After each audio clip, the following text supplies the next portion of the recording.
Hi, welcome.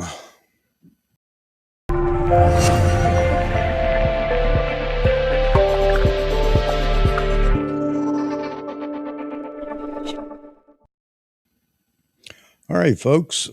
Vahagn from Vahagraphy is going to join us. I guess he's having some technical difficulties, but we're going to carry on here. Hopefully, we get him in here soon. So, hope everybody's doing well tonight. And a lot to talk about. Had a lot to talk about, letting Vahagn talk about some of his interviews and everything. Of course, as I've said before, this isn't really an interview type show, if you will. Hey, hang on just a minute. We'll let him get set up. I see he's made it in, and we'll hook him up here in just a second. As soon as he's ready to go, he'll give me a thumbs up, I'm sure. So, our guest. All right. You good? What's going on? Glad to see you there. I thought maybe you had some technical difficulties or something. How you doing, Chuck? I'm doing great, man. How about yourself? Good, good. Thank you for inviting me to your live stream. Yeah, absolutely. Absolutely, man. And this is just a chance to chat and let everybody else join in. It's real interactive. We'll get a few people jumping in here in a minute. It's Saturday night, even though I'd set this up and let everybody know that I'm going to do this each Saturday night. You're welcome back anytime. So don't think this is a one shot thing. But as soon as we get a few people in here, I want you to at least, just talk a little bit about yourself, what you do. I think the wedding photography thing is really interesting too. That's a good subject to jump on here in a minute. But Yeah. Can you? Is this mic on? yeah, I hear you. This one, right? Yes, sir. All right, cool. It's not distorting, is it? No, it sounds pretty good actually. Now, are you streaming live on YouTube? I'm streaming live on YouTube and restreaming over on a Facebook page that I have. So, with the questions or whoever's going to be joining, will I be able Oh, to see it on Restream or YouTube? here you go. Did it just come up? Do you see the questions or comments? Block chat, the chat overlay. Messages from audience will display here. No, I don't see anything. Let me drop a Screen. see. Oh, there we go. I see one. Hello, gentlemen. Now, whoever asks a question or comment on YouTube will be posted here on Restream.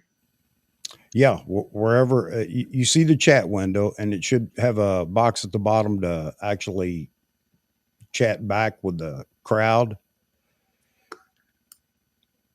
Yeah. Oh, yeah. I You see, see that. you see the chat overlay or window there. It says type a message at the bottom. Let's see. Send a message. Oh. So I also have the option in Restream of doing this, but it's just hard to read and it kind of minimizes us. Not that it matters for me, but No, you don't have to do that. Let me see.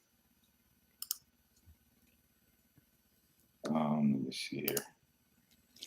hey, Briar, good to see you, man. Glad you dropped in. Nican's not going to be with us tonight. He's kind of beat. He's been working some late nights and everything else, so he isn't going to join us. There you go. Thank you. Thank you, Mega. So I'm thinking about just posting a link on my YouTube. Yeah, you can do that. Let me see here. I have that option checked so that you can restream it over there. Let me just post a link on the communities tab. Let's see. Let me just post a link on the communities tab. Let's see. There we go. Let me just post the link on the communities tab. There you go. So you're going to have to mute There you go. There you go. All right. A second to me. Take your time. Take your time. All right. We got a few more dropped in. That's good. Yeah, Briar, we all have to work. That's for certain.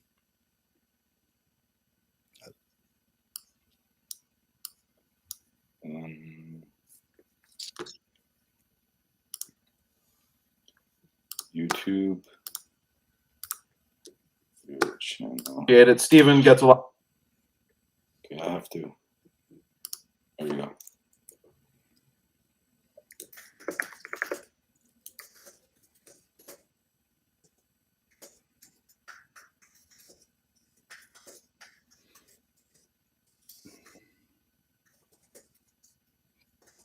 So what have you been up to, Briar, on your Saturday?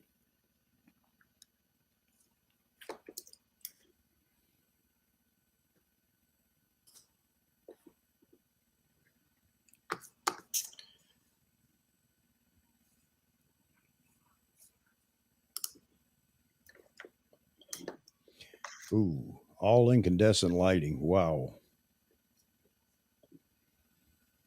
All right. I'm back. Good. So this Restream, huh? I never used this before. Yeah.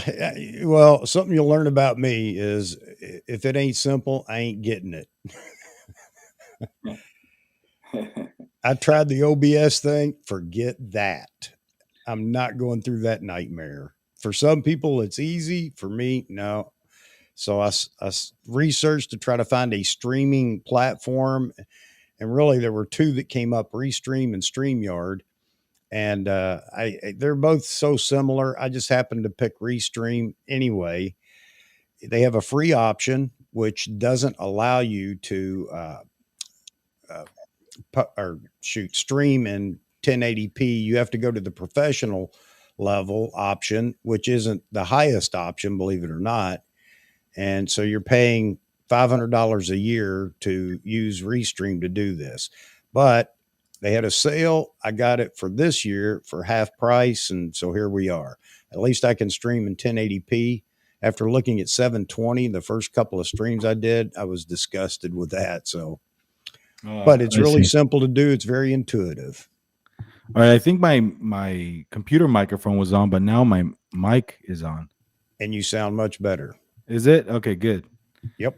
I had to go to my settings and adjust that. Yep. So how are you, man? Where are you from? What part of town? I'm in Connecticut, but I'm from Kentucky, and we are getting the house ready for the market, and we're going to relocate back down to Tennessee. So, oh, I see. Nice. So I've been playing with photography and everything else for a number of years. I'm not a professional. I don't get paid for my work. It's just a hobby for me. A very expensive hobby, but it's a hobby for me. So, yeah, I know what you mean. Yeah, I've been doing this thing called photography for probably about 3 decades. Wow. Yeah, ever since I was a little boy, and I love it. I do too. Obviously, I mean, definitely invest in a lot of equipment and things like that. As a matter of fact, my wife was telling me today, "You got too much stuff." Yeah, I know how that goes. What do you primarily shoot? Nikon Z? Only Nikon. Yeah, I've got a lot of DSLRs. I've had a lot of DSLRs, and I started migrating over to the mirrorless system, the Z system. When I heard about when Nikon announced the development of the Z9, I knew that I was going to have to start looking at selling my D5. So I did that over the summer. That's part of the nest egg I set aside so that I could purchase the Z9 when it arrived. So that's what I'm anxiously awaiting is the Z9, like so many people. Yep. And but all the other I still have my D850 and my D500. So I don't know if I'll ever get rid of the D850. It's just, it's just a great DSLR, great camera all around. So Yeah, same here. I still have my DSLRs, and I am shooting mirrorless too. I saw Yeah. you shooting with the So Z6 and a Z6 II as well, correct? Z6, two Z6s. Oh, okay.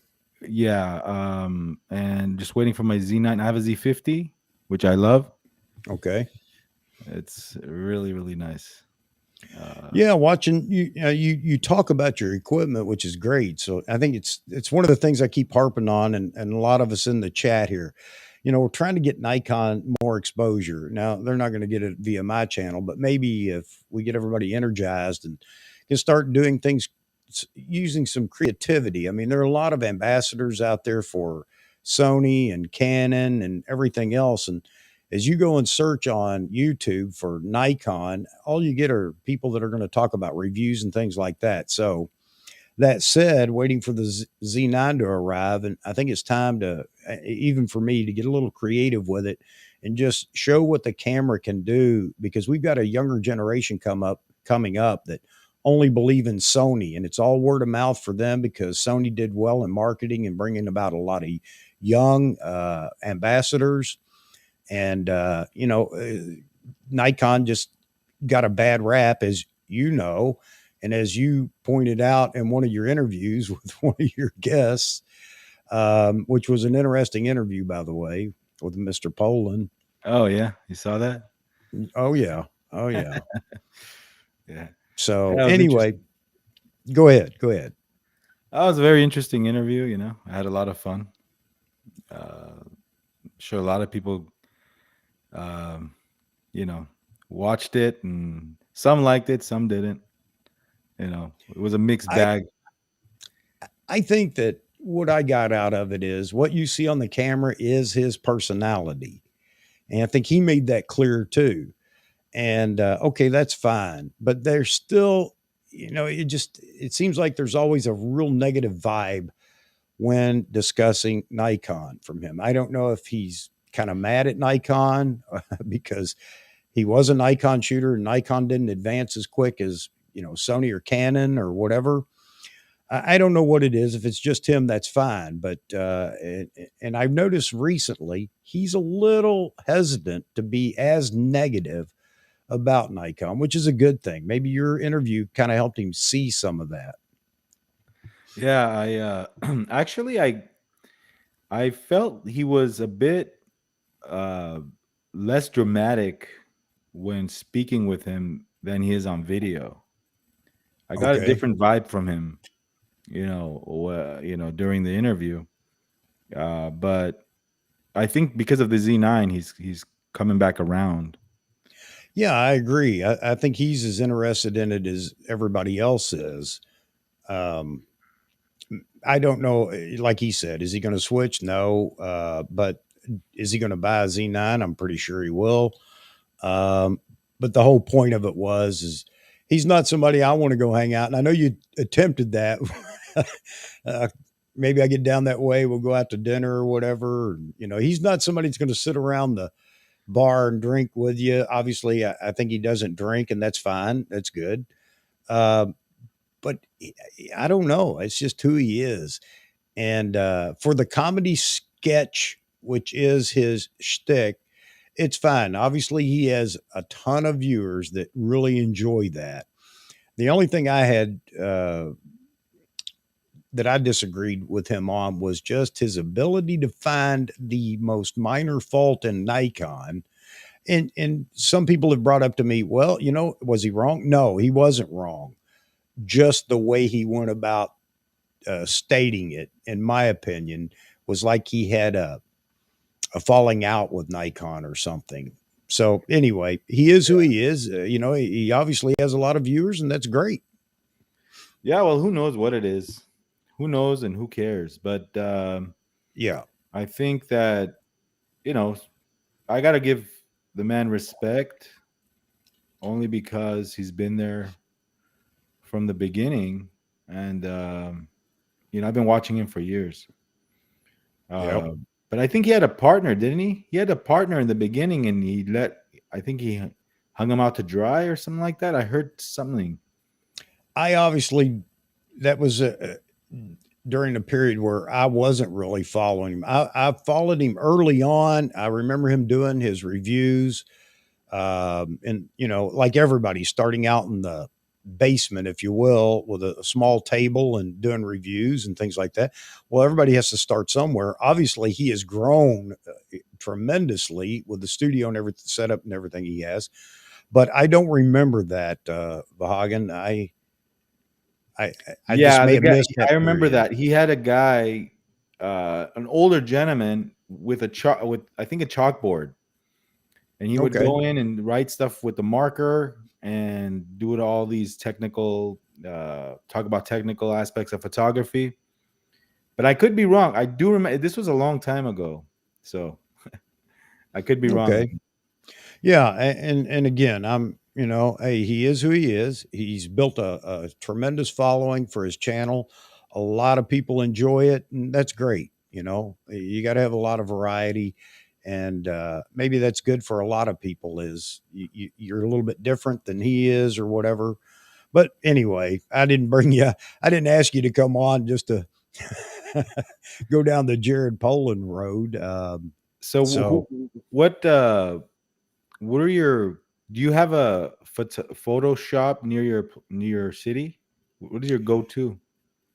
I don't have it. The closest brick and mortar I have to me is B&H, believe it or not. It's about 55 minutes from where I live. Oh wow. That's Yeah. awesome.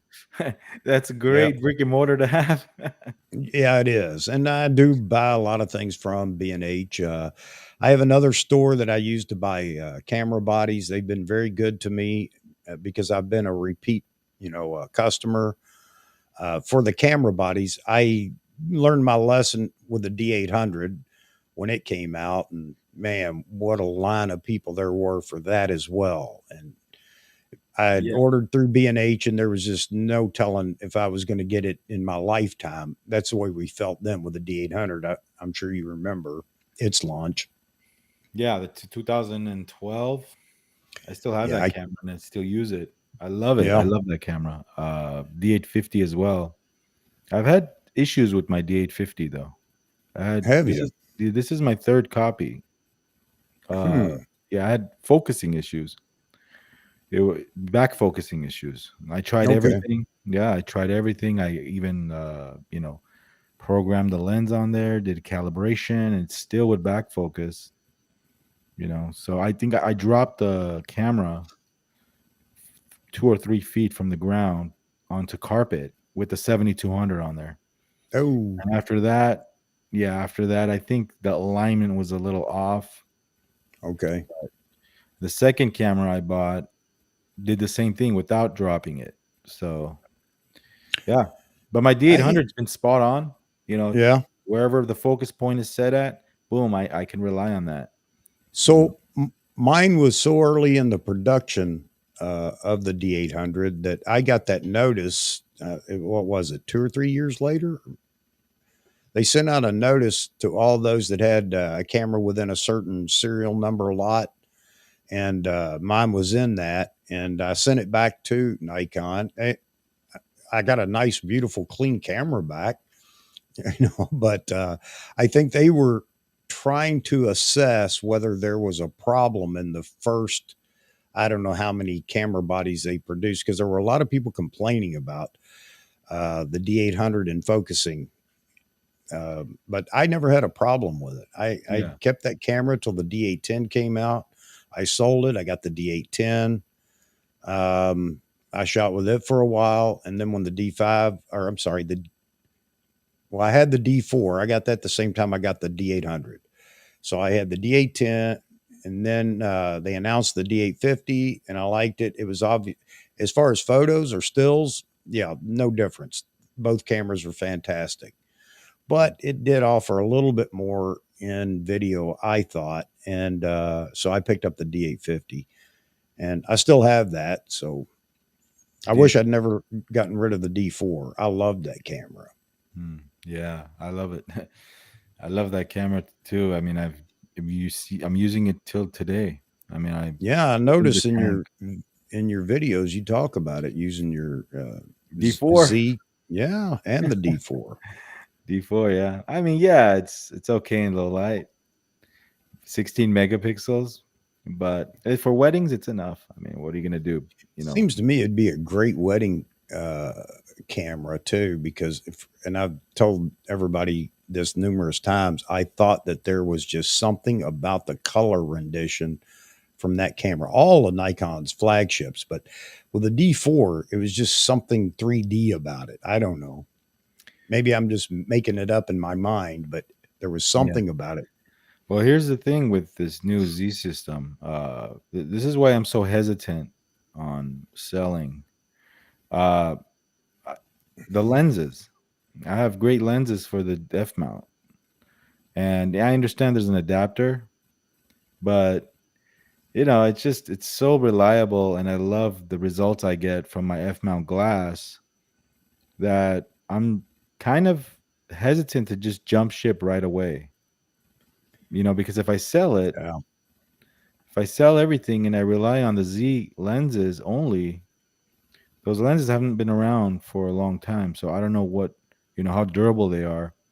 They're filled with more modern technology, and they're focused by wire. So Yeah, I know that a lot of people are hesitating for that reason, which is again why I'm waiting for the Z9 to get here because I'm going to put it through its paces with all my F mount glass that I have. I've got a 400 2.8. I've got the 200 f2 that you have, which is that lens to me is just special. oh And yeah, I've told people you will look for a reason to use that lens. Um, yeah. That so the go background blur ahead. on that is just the bokeh is just something else, isn't it? It is just absolutely spectacular. If you can get your subject away from the background any amount of distance, it almost looks like a painted canvas backdrop. Exactly. That's why And I it's never get just rid of mine. yeah, I love it, and it is tack sharp. We talked about that recently, and I would guess. Let me ask you for weddings. First of all, I'm all about what's appealing to my eye. When I'm looking at photos and people are talking about it, if it catches my attention and I really like it, I'm not even going to tear it apart with technicality. I'm not even looking at, you know, it just, if it's pleasing to me, then it's a great photo. I understand that there are a lot of people that shoot other things where you want that absolute sharpest image that you can get, but I think weddings are almost creative, aren't they? I mean, the images. Yeah, I mean, for me, it's not sharpness. I mean, sharpness is important, but that's not all I look at. Yeah, when I'm doing portraits, I want the eyes to be in focus, but when there's shots that there's some lenses that they have character. They have Yeah. a lot of nice character. They're not the sharpest lenses, but just the way the images are rendered, they're just beautiful. And for those bridal portraits, you know you want a nice soft look. A lot of brides, they don't care too much for sharpness because it, Well, it yeah. Lighting yeah, and sharpness, or wrong lighting and sharpness are the, yeah. yeah, it brings up all their defects in their skin, Yes. and they don't like that. So Right. I don't shoot wide open hardly ever. Hardly ever I shoot wide open. But yeah, it's just the ultimate sharpness is good to have, but that's not all I look at it for weddings. I can get by Right. with the 24 to 70 all day at a wedding Right. if I have to. So, I mean, yeah, you know, I love my 85, which is my go-to portrait lens. The 1.4 or 1.8. 1.4. Okay. 1.4. I had the D version and I had the G version. I have the G Okay. version now. Both are great. The D version is a cult classic. The Right. metal body. There's two bodies. Hmm. There's a plastic body. There's a Right. metal body. But I found that the images with the D lens are a little cooler in nature. The G lens has this warm color to the images. Yeah, it does. I have that lens, and the only thing I didn't like about it was if you need to shoot quickly, I found that the autofocus on it was slower. Yeah, the screw motor, the screw for autofocus. No, on the G version. Oh yeah, yeah. It's not the fastest lens. Yeah, But I'm not doing follow focus on it. I'm just doing portraits. You right, know, bride is not running towards me, so right. so that's not really any issue. But if I want versatility, I pick up the 7200 for portraits. Yeah, I always enjoyed shooting the 70 to 200 also. I did not get the E version of the 70 to 200. I stuck with the G. But on the 24 to 70 2.8 G, I went to the E lens, to the E, I'm sorry, the E update or whatever you want to call it. I wish I'd done it vice versa. I'd rather, I didn't see a huge difference with the E version of the 24 to 70, but I've heard and seen, images with the newer version of the 70 to 200. So, but either Yeah, way, that now one I'm is VR, transitioning. right? I'm sorry. That lens has VR, Yes. the newer version.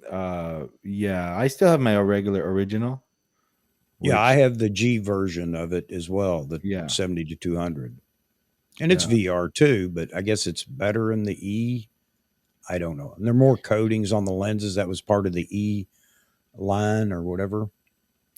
Yeah, my next 2470 will definitely be the Z version, which Touch Life Studios. Yep. Hey, what's going on, Touch Life? Yeah, you have that lens. I want that lens. I have the F4, which is amazing, but I want that 2470 But the Z9 is first. You get the Z9 and we'll talk about lenses later. Well, that's just it. I want to use the FTZ on my existing glass. I've done it with the Z6 II and it works. I don't see any real problems with the adapter on those lenses. I have the old AFS or yeah AFS-D version for 400 So it's not the youngin in the crowd. It's a 20-year-old lens, but it works fantastic, and I'm happy with it. But I want to put the Z9 to the test with that lens too to see if the Z9 can pick up. I mean, the cameras, or I'm sorry, the lens is only going to focus as fast as it focuses. But I want to see if there's any difference with the Z9 over the D5. Hmm. So You have the 400-2.8D. yes, That's a not the screw lens. It's the yeah. D. There was a D and a D2. Uh-huh. D, and it's a great lens. It works just fine. I'd love to have, one of the newer G 400s, but now I don't need to go down that path. I'll stick with the one I have, my 200 f2 and all the other lenses. And then as time goes by, I'll start to switch over to the Z mount equivalents. I'm not in a hurry for that. Yeah, 400G. 400G is I'm curious to see. See, now I have to buy a new FTZ because my old FTZs will not work with the Z9. Doing they will mount, but I think that foot in the bottom there will get in the way. I'm not sure. Yeah, I know how people, you know what? It depends on what you're using it for. I have it mounted on a tripod anyway. I'm not toting that 400 around all day. Uh, it's going to be mounted. I've got a gimbal head, the Wimberley gimbal head on a Series 3 Gitzo tripod. You put the 400 on there with the D5 and with the tripod, and you're talking about walking around with about 35 pounds uh, Yeah, that thing altogether. is So, heavy. Yeah, that thing is yes, heavy. yes, But what I was talking about the FTZ2. I right. think the FTZ1 will have some issues with the body because I don't think I could shoot with my 400 2.8G using the FTZ1 on a Z9. So, from what I understand, the FTZ, the original FTZ, will work on the Z9, It but will work. where it becomes an issue is if you want to shoot in portrait mode, then the uh, oh shoot, tripod mount in the bottom of the original FTZ gets in the way of your hand. Mm. So if you're holding the camera, I can see how that's an issue. And a lot of people were talking about I can't remember, but there was another issue with it when shooting some lenses on tripod. You couldn't switch lenses or something. You had to take the tripod plate. I don't remember. I never ran into that, so I was not fortunate. I just never had a need to shoot the way they were. But when it's tripod mounted, uh, it doesn't matter to me.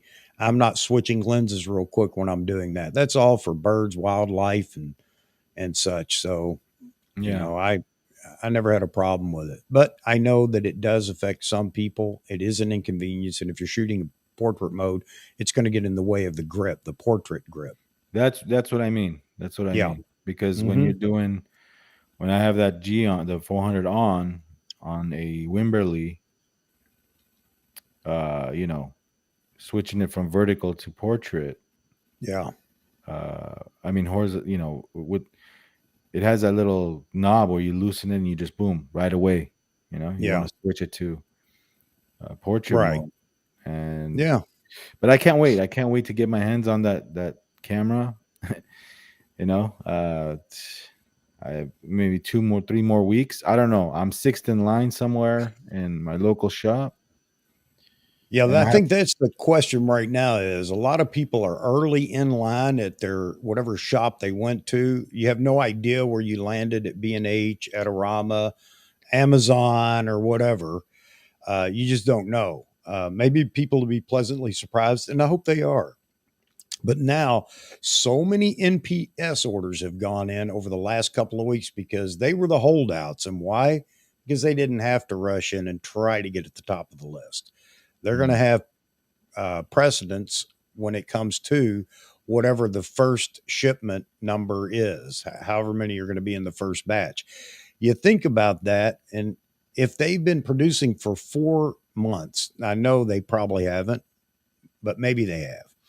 You're talking about 14,000 camera bodies that Nikon has produced, and by their number, their figure, 3,500 a month. So we're looking at 14,000 camera bodies. I wow. I don't think that that would even satisfy America in one fell swoop trying to uh, deliver all the pre-orders. And yet that's going to be what's going out to the globe, to the world to be divvied up. Now, I could be wrong, but Nikon isn't giving us any information other than I think they acknowledged that it was 3,500 a month that they were producing. And by most people's speculation, they've only been producing for a couple of months because we saw the ambassadors with the pre production.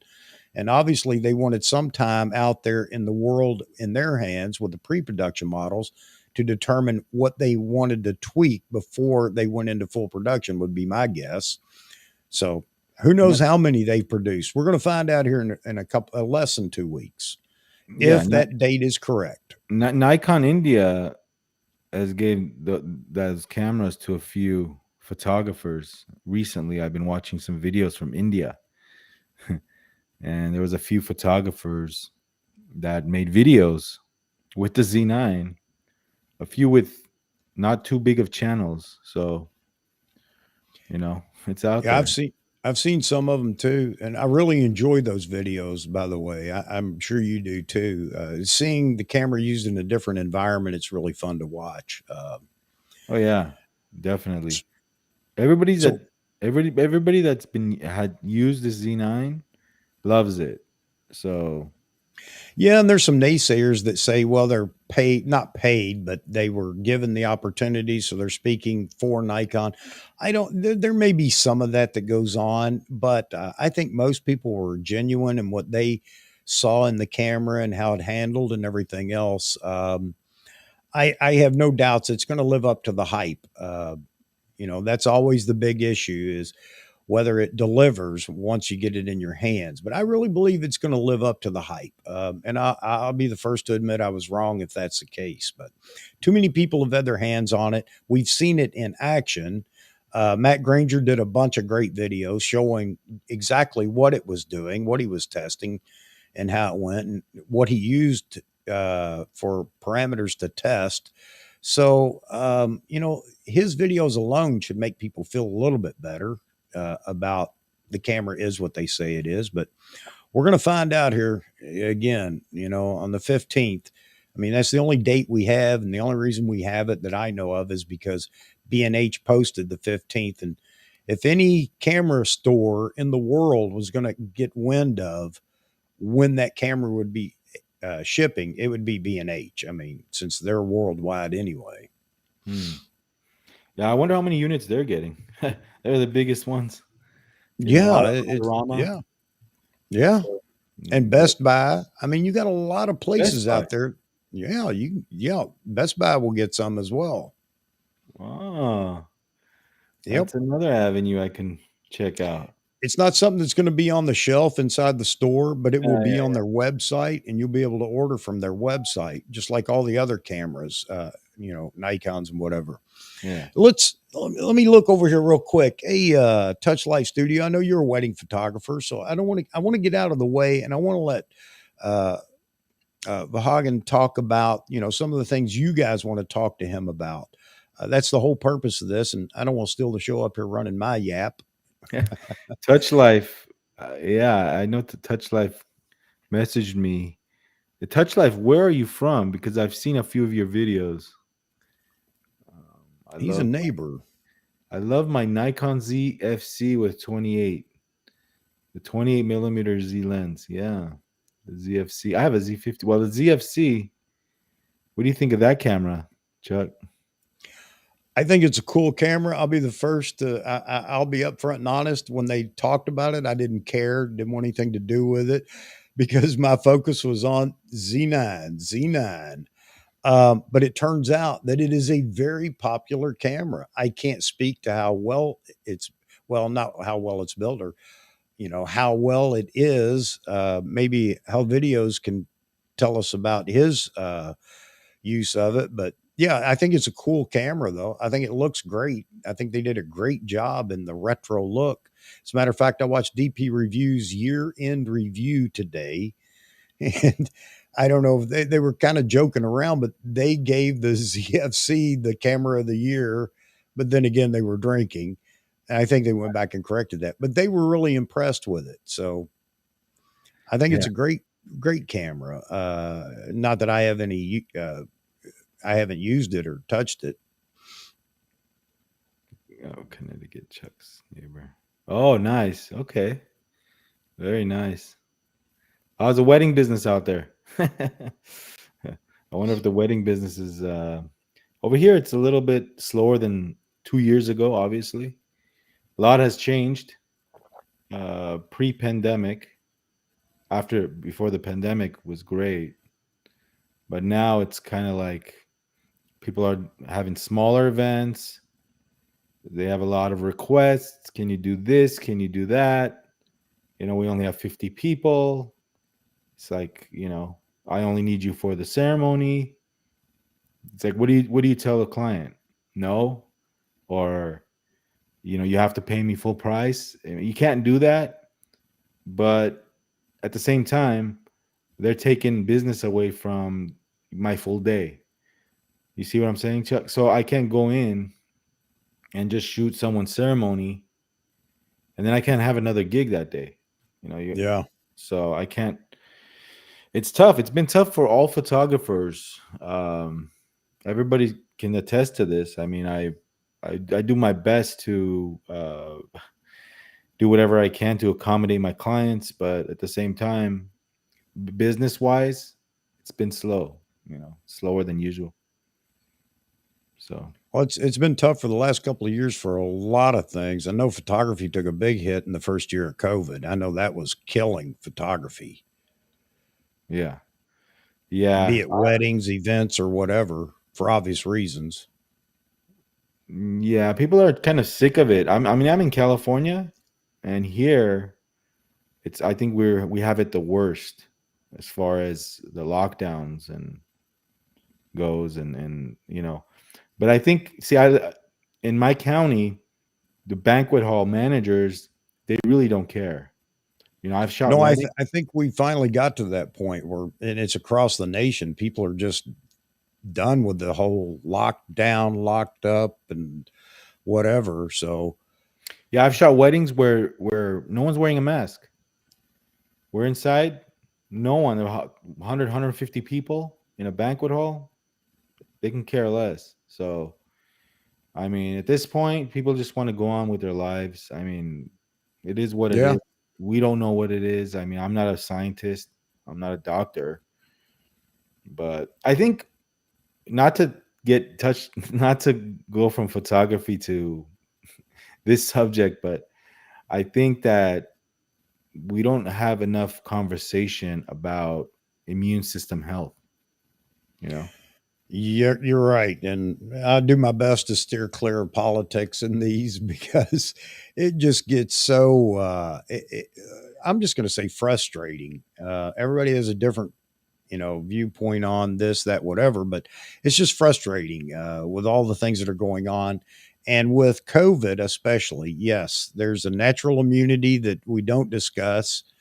I don't know why. And again, it's easy to go down a conspiracy rabbit hole on, we want COVID. I say we, the government wants it, needs it, or whatever. I don't know. Yeah, And it's aggravating. It is really, which is why I think a lot of people have just decided I'm done with it. Like yeah, you said, I'm at my wedding, nobody's wearing a mask unless they want to wear a mask, that kind of stuff. And I think we just had enough of it. yeah. How much can you do? I mean, they can drag this on for 10 years, then what? You know? Yeah, exactly. And how You many just gotta live variants your will life. there be? We You gotta need live some your life. natural immunity. You just gotta live your life. Yep, You I know, I agree. I've read somewhere, somebody had this sign up. Somebody had this sign in front of their house on their lawn. It said, "I choose freedom over fear." Absolutely. Anyway, so, oh, that's interesting that, Mega, you had 3 weddings in 2020, and now you have 19. Now, are your weddings? I mean, are you charging the same amount? Are you making less money these days? More money? Just wondering how that's, in Louisiana. But I find that with me, I used to make more money back in the day than now, only because of the competition. Number one, the hybrid shooters, video, photo. People want both now. So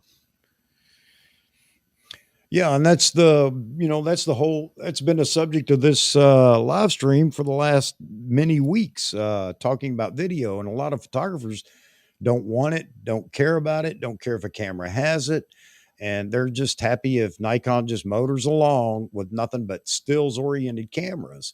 But unfortunately, and I tried to explain, uh, camera sales, market share, is what provides money for R&D and all the innovation that you want, even for stills. It's not based on one camera, one model. It's what Nikon, what their market share is and how much revenue they're drawing from camera sales. So, guess what's selling cameras right now? Hybrid cameras with video. oh yeah, Nobody wants to hear that if they're a strictly still shooter, but the truth is in the details here. When you look at Sony took over. Obviously, they were the first real hybrid camera in the mirrorless world. And every young kid out there that's an up and comer or somebody that's just getting into photography and videography is the bigger part of it with that next up and coming generation. Um, they're being told, go to Sony. And it had a lot to do with the autofocus, the tracking, and the video specs. And, people don't understand that, don't want to hear it. Again, back to, I just want to stay in my stone age with my perfect DSLR or even mirrorless stills camera only. But that's not what's selling today. And if we don't energize and get some of the younger folks that are coming into photography and videography to buy into Nikon, then it's never going to go away. but money talks when it comes to innovation. And there, I got on my high horse for a minute. They have But I to. mean, how do you feel about that, Vahagan? They have to. I mean, this is the point. They reached a point of no return. They have to get serious with video because this is what it is, and I welcome it because hey, I create content too, Absolutely. so I welcome that. I want that. Absolutely. Why if Canon and Sony can do, why not Nikon? Yeah, And they're Nikon can, and it seems like they've finally addressed that issue. And obviously, they came out with a gangbuster camera. Well, and I'm not talking about the stills or the super autofocus and tracking. I'm talking about the tracking that you need in video, the internal recording in RAW up to 8K 60, which will be the firmware update that will come in. I mean, it is the camera, and I can't remember his name on DP Review. Even he said it. He loved the Z9, which usually, if it's a Nikon, he's either or it's okay. But he even said for video hybrid camera of the year, you got to give it to the Z9. It's going to do it all, and that's important because that's part of what's selling that camera.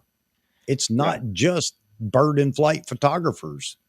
No, and 8K no overheat. I mean, that's awesome. 10-bit. Wow.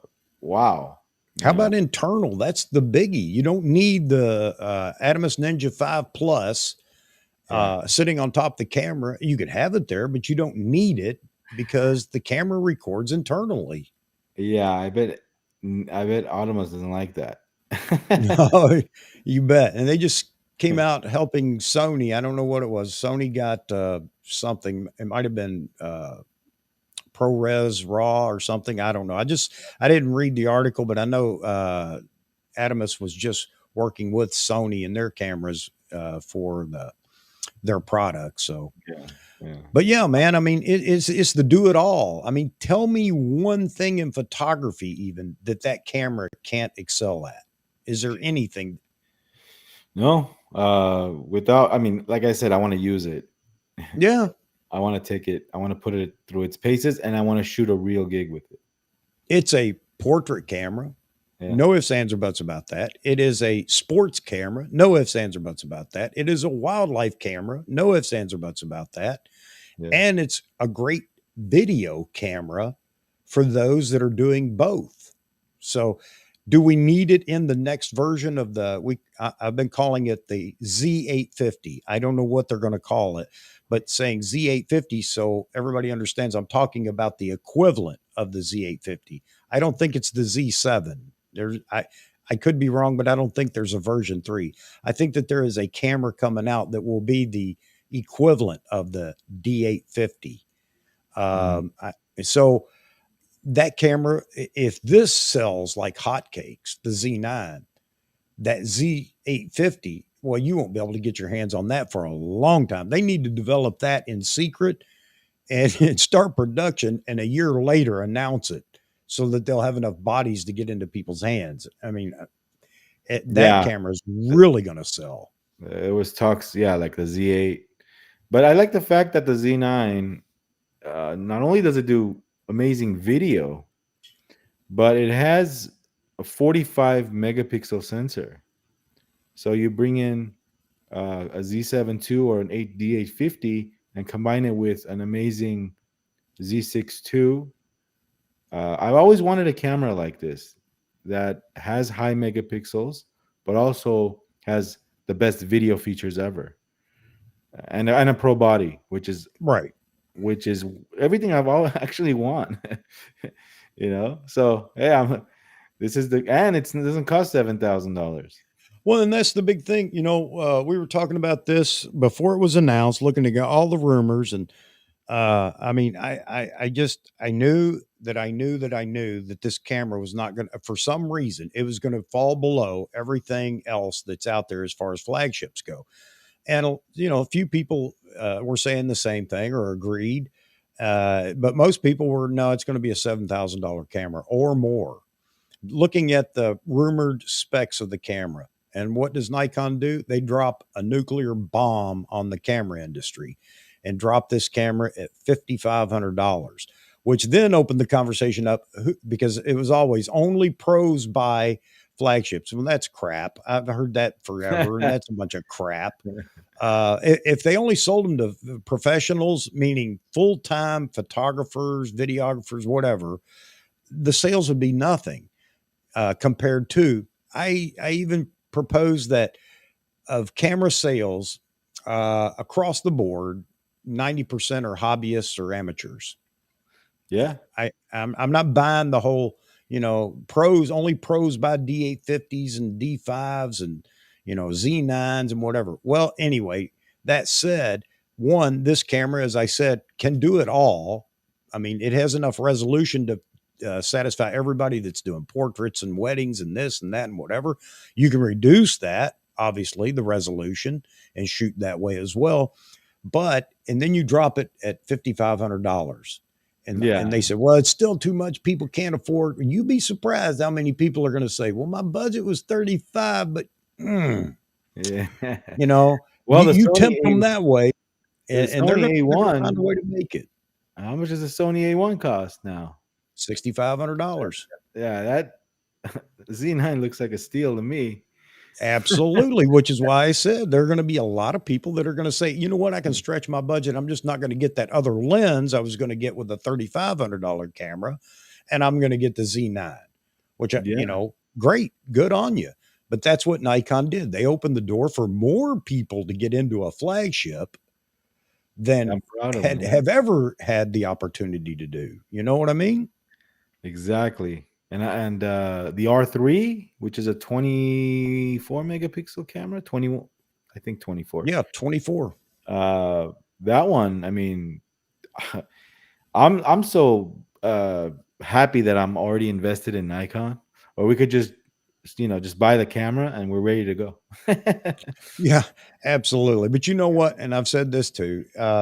Canon will respond, Sony will respond, and now we're back into the leapfrogging each other. Every year, somebody else is in the driver's seat because that's how innovation is going to work. Nikon's been missing for several reasons, but they definitely caught up in a hurry. I mean, the Z9 is what's showing everybody that they're back. Yeah, but I love the handling of a Nikon camera ever since the D2H.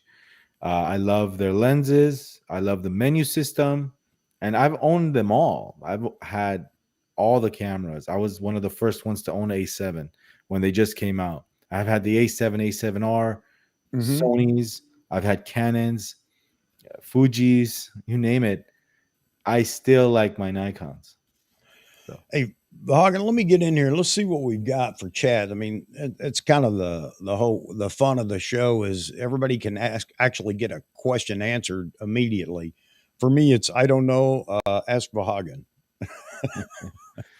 But I've seen some comments too. How videos talking about the weddings he does are stills and video. They want him to do everything. So I'm sure you've kind of at least been asked for something like that yourself when you're doing weddings. Let's see. Terry says Nikon kept the price low because they really make money selling lenses. Yeah, absolutely. Obviously, that's going to be a big part of this.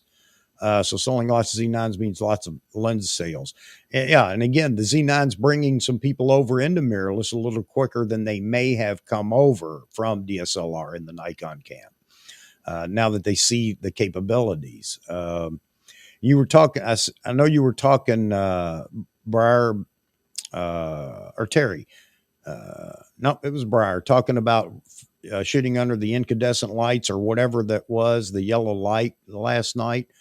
Well, one of the things we're hoping is that the Z9 is going to bring about a better low light capability for focus. We're going to find out here in a couple of weeks, and then we'll know for certain. But I feel like, considering the tech that's gone into the Z9, that there will be a difference. It's not going to be a night and day, but then if it is, that'd be great too. The R3, you talked about that, Vahagn, and I think the R3 actually is a cool camera. No ifs, ands, or buts about it. Yeah. But like you said, I'm glad that I've held out and waited, because if Nikon had dropped the Z9 after I'd went to Canon and got an R5 or a Sony A or A9 or something like that, I don't think I'd be real happy right now. No, So, no. And uh, Matt Granger was saying the same thing. He said that he was a little pissed off that he sold a lot of his Nikon lenses, you know, early. I had no intention of leaving Nikon. I may have been a little angry at times and said, if they don't do something soon, I'm going to jump ship, but that wasn't going to happen. And I'm Yeah. glad that I was just, sounding off and not really doing that. But I think we had some wedding comments and wedding questions, which I can't answer, Vahagn, and I think that's what they want to talk to you about. So Well, I if want to touch on that comment. What you were talking about doing video and photo at the same time. yeah, I don't do that at all. I strictly do still photography for clients. If they ask me to take video clips for them, I refuse to do that because I am no videographer. I'll tell you right now, that's not what I do. I'd rather hire a videographer to come along with me and do the video than for me to just mess with that. I mean, I know it, kind of know what I'm doing, but when you're doing video on a professional level, it's different. I can go and sit there and create content for myself, but I have to, it's doing it for myself, you know. But when it comes to weddings, I don't do that. Yeah, if I'm doing portraits, if I'm doing like a portrait session with the model, that's different. Less pressure. I can handle doing video clips then. But no way will I do both on a wedding day. So what else you have for Mr. Vahagn here? I'm going to run to the little boys' room, and this is for you, Vahagn. Here comes. We're going to put you on the spot. Let everybody ask you some questions. And I did want to invite you in here just for that. I know that you do all the interviewing with everybody, so yeah, it's your turn. Your weird. turn to be in the hot seat, brother. Yeah, so it's a little odd for me because I'm wired to ask questions. So And there's nothing wrong with that, asking questions about their questions. But here's a chance to here's a chance for everybody to get in here and talk about it with you. I'll be right back, gentlemen. sure, it's hard to do both photo and video as single wedding vendor. Yeah, I won't do that. I will not do that. Uh, you know, because like I said, I'm no videographer, man. So I don't pretend to be, and I don't want to be. I don't want to be. I don't want to do video. You need a whole different setup. You need stabilization. You need gimbals, tripods, lights. I don't want to mess with all that. I'm not trained to do that with the modern stuff. So what people want these days. So I would not do that, and I refuse to. Still photography, no problem. And plus, it'll take away from my job.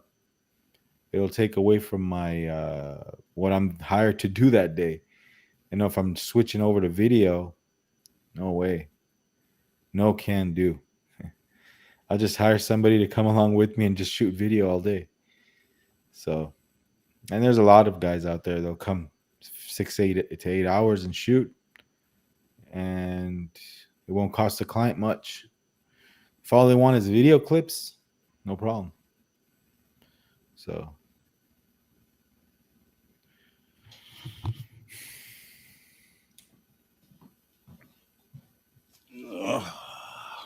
yeah, I was just talking about doing video with at weddings. I would not do that. I'd rather just hire somebody to come out, and clients can afford them. If all they want is video clips, no problem. They can go ahead and do that. So, who was talking about that? Was that, yeah, how videos? Okay. use a camera flash for your Do you use weddings. camera flash? Okay. Do you use on? Yeah, yes, I do. I use on camera flash speed light, and I also use off camera flash. Mostly at the reception, I set up flashes, and I like to use Godox 8200s, four of them if I can, uh, one on each side of the banquet halls, and I use a Godox trigger. I also use my speed light to fill in the light because you know when you have flashes like that in every corner, you're still going to get shadows, and you know people dancing, their arms up. You're gonna get uneven light, so you do need a speed light for the church. Sometimes I set up one off-camera flash, but the rest of the time it's my on-camera flash, natural light, whenever I can. So yeah. Um, I was just looking back here to see what we've missed. Again, you guys get in here. I want to make sure I keep an eye on it with the comments and everything else. Yeah, and everybody's saying the same thing. Vahagn talking about it's hard to do both video and yeah. stills. I shot one wedding. I'll tell on myself. I think I've said this one time before. I don't know anything about shooting a wedding. Nothing. Zip, zero, zilch. I watched 100 videos just to get an idea of what I was doing because my stepdaughter, when she got married, she wanted me to shoot the wedding, and I Yeah. assured her that was a bad idea. But I offered, I'll pay, I'll find a good photographer to shoot the. No, she wanted me to do it. So again, here I go, learning by YouTube how to shoot weddings, which is not a good feeling. And everybody told me I was crazy and I couldn't explain to them why it didn't matter. I was going to do it because I'd been told I would do it. So just shooting stills in that wedding. And I shot all day, everything from start to finish through the reception. And I was ready to fall over at the end of the night because I didn't know what I was doing. I think that put a little more mental pressure on me. And but I can't imagine after just shooting stills all night long or all day and all night trying to do video at the same time. I can't even imagine that with any quality, mind you. Um, so yeah, I agree. How And was there, it? You shot stills. yes, It was a relative's wedding. my stepdaughter's wedding. Okay. And it was how many hours was that? Um, I guess I started at about 9 o'clock in the morning and left the reception, a whipped pup, at about 11 p.m. And I was just wore out. Yeah. And Yeah, you I have to vowed enjoy I'll you never have to do it enjoy it. again. You have to enjoy weddings, you have to enjoy what you do. You can't just go out there for the paycheck. It's a No, lot of and that was the problem. yeah. I didn't have any experience doing it. Thankfully, she was happy. You shoot enough images, you're bound to get a few that are okay.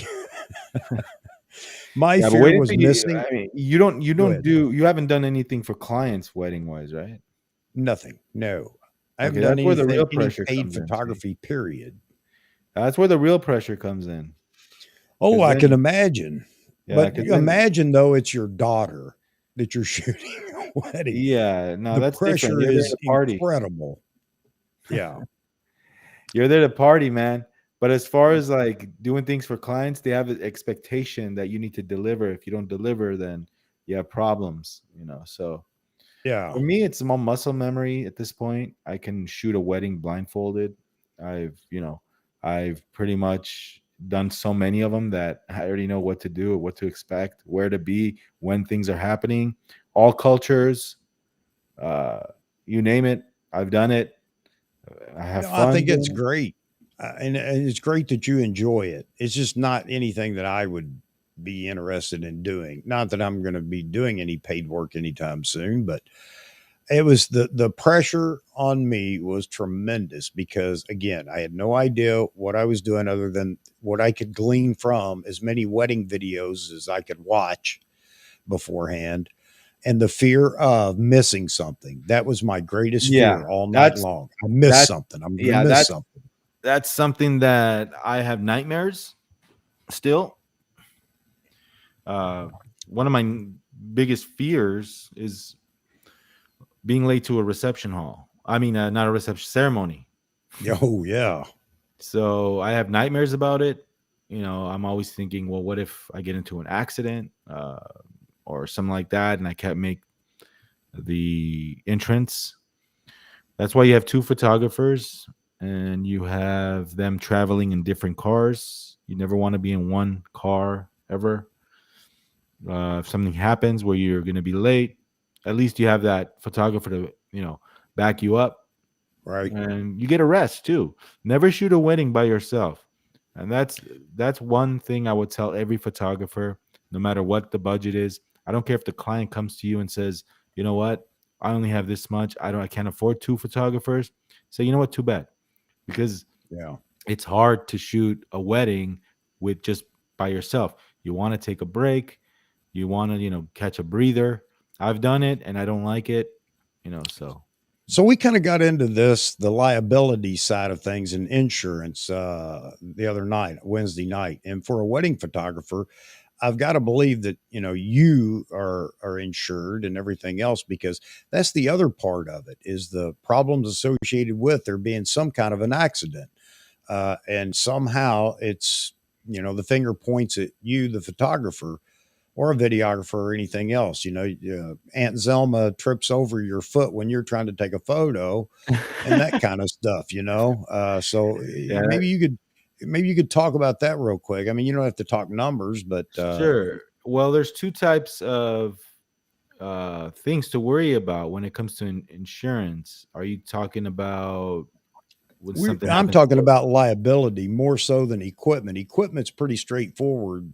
How I know you can get packages and everything else, and everybody understands the possibility of dropping a camera getting stolen, or whatever, dropped in the punch bowl. But the liability side is what I think a lot of people overlook. And there are a lot of young photographers. I say young folks, I'm 61 years old. So anybody that's 60 is young to me. But there are a lot of young photographers, and I see them all the time that are, they're starting out and they're doing these low budget weddings. I mean, they don't call it that, but they're shooting a wedding for somebody, a $500 wedding, or whatever. And I'm hoping that they understand the liability that goes along with you being there and being the photographer that's taking the photos. So it was the liability side I think people neglect. And maybe you could, talk about that a little bit too. And Touch Life's got a story, he says here. So, first of all, you have to have insurance. No matter what, I don't care if you're doing high end weddings or your banquet hall down the street. You never know this day and age. You know, somebody could fall, a flash head could fall on someone's head. Um, have insurance for sure, and it doesn't cost too much money. Your local insurance will provide that for you. Uh, but also, it's good to be prepared and travel as light as possible. What I mean by that is, I know it's good to have stands and tripods everywhere, but if you don't need to have stands and tripods, you want to eliminate any type of risk possible. Something happens to somebody because it's your fault, then you need insurance. However, if you can't afford insurance, try to travel light as possible. If you're going to use off-camera flash, make sure you have sandbags under those stands. You don't want those stands to fall over. You know, just be careful. Know your equipment. Know what to do. Anticipate where people are walking. Sometimes, a lot of drunk people at weddings to watch out for. You get a lot of drunk people out there, and you get kids. I've one time I remember a 3-year-old. She grabbed the videographer's tripod, and I don't know if you've ever seen this. Videographers have a dolly tripod. You've seen them where they set up the tripod on 3 wheels. So anyway, the kid grabbed the dolly and was just swinging her left and right, and just the whole camera tipped over, and it almost hit someone's, a guest sitting there. So you always want to be careful. You always want to keep your eyes open, and never drink on the job, but have insurance. Yeah, that was the key thing. Is I know in my heart that a lot of these people that I see, talking about even in forums while I'm shooting weddings, but they're not full-time photographers, so which means that they're shooting weddings on weekend. I don't know how many, but uh, and I just don't know that they understand how critical it is to one have an actual business. If you're shooting your buddy's wedding, that's one thing, but if you're shooting weddings for the clients that you come up with, then um, having a business, being incorporated or whatever, and also the liability insurance. Yes, the equipment insurance, absolutely, but the liability insurance, because there goes everything that you own if Yeah. something happens. And if you think it won't, that's when it does. You're talking Yeah. about it today on safety. I'll be okay standing on the side of the road, I saw that. sending the girl out in the middle of the road so I can shoot her on the double lines and it looks so good going off in the distance until somebody misses the truck that's coming or the electric car that you can't hear or whatever. So yeah, it isn't going to happen to me until it does, and that's the truth.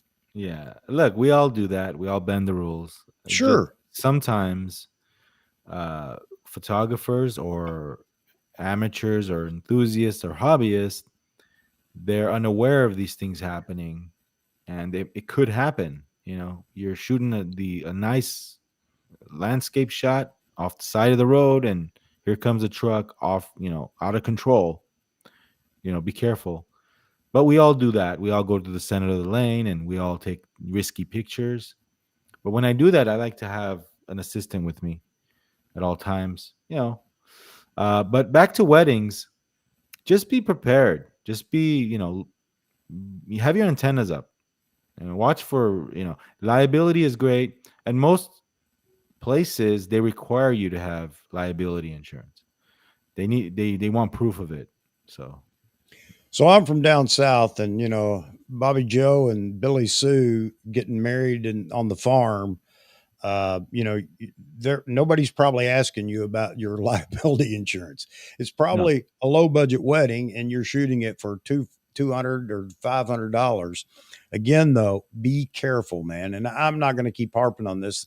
This is harshing everybody's buzz, I know, because it's the part of photography. If you're a wedding photographer or professional photographer at all, that anybody wants to talk about. So Yeah, I more so if you want to start a weddings, more so you need to worry about liability of losing images. That's one thing that is something that can happen more so than somebody getting hurt from your gear.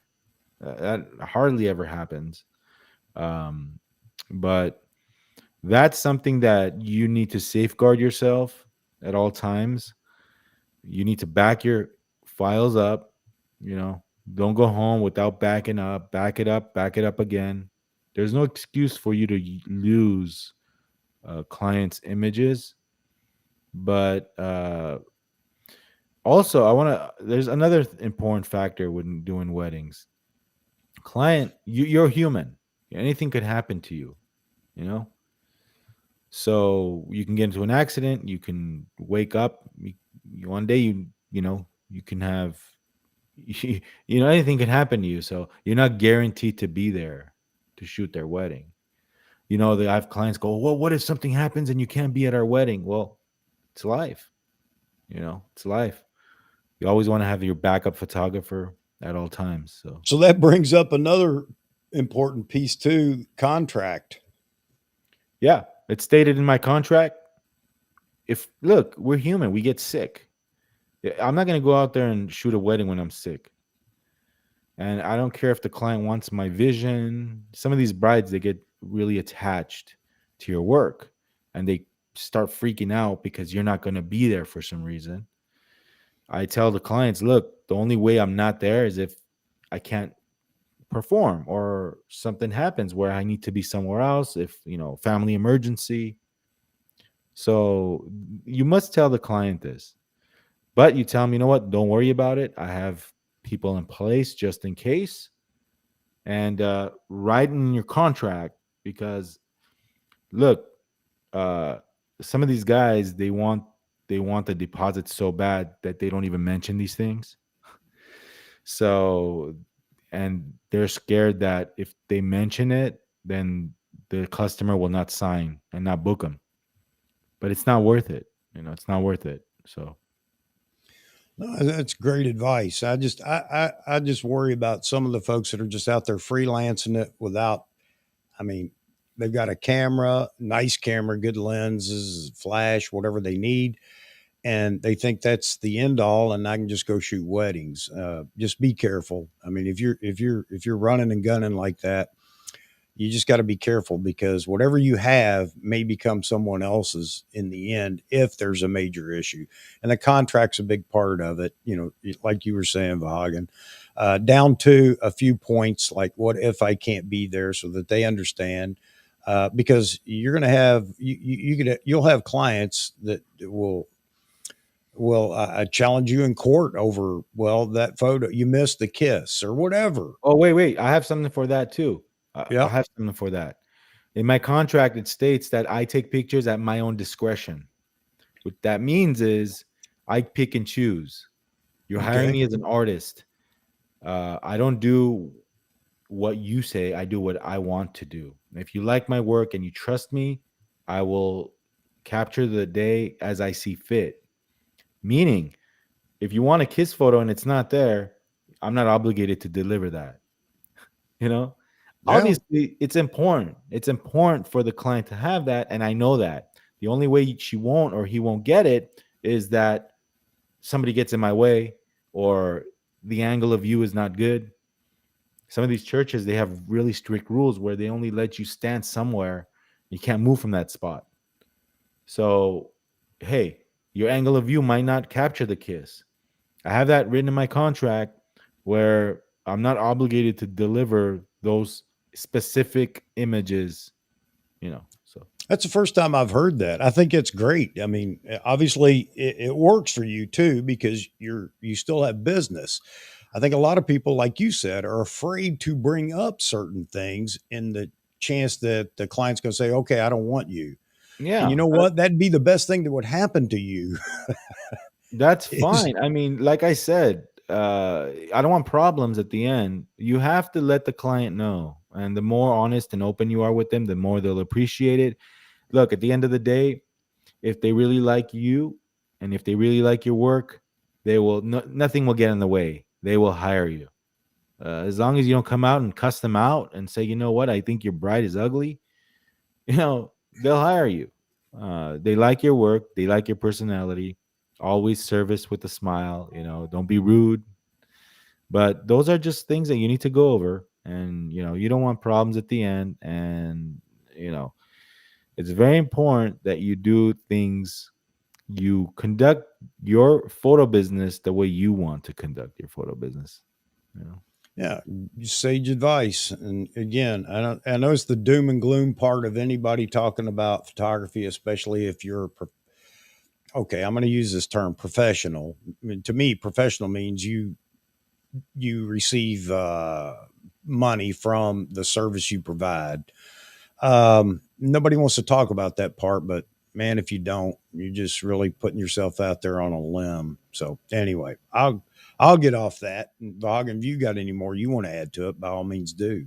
Yeah, I mean, I've dealt with all types of clients and I've had my fair share of experiences in this business.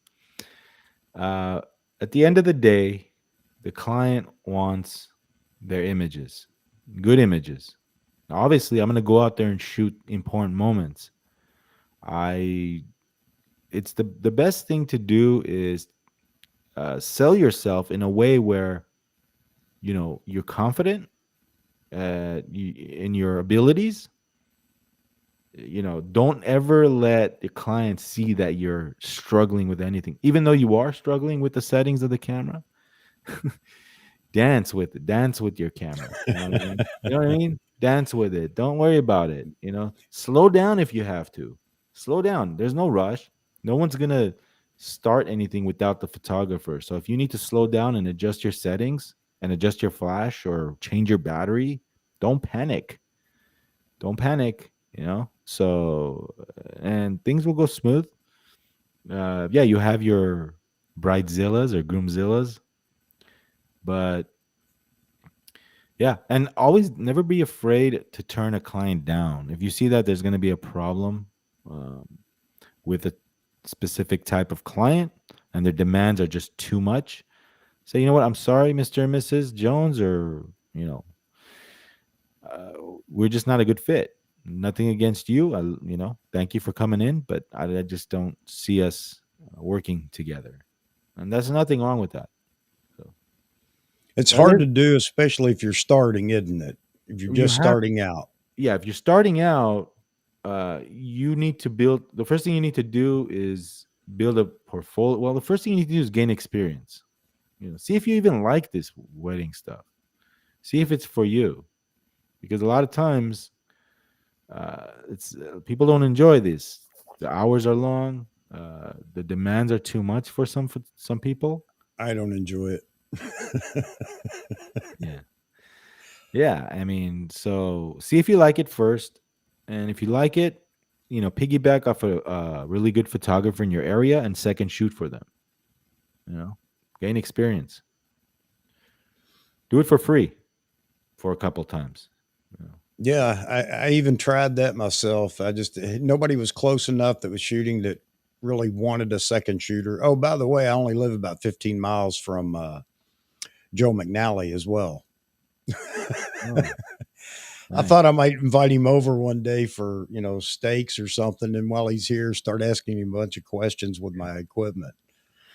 Yeah, I Touch of doubt that would Life. happen. Yeah, Touch of Life asked me about that video I made with that client. Yeah, I mean that, and a lot of people they go, "Why are you putting him on blast like that? Why are you putting the client on blast like that?"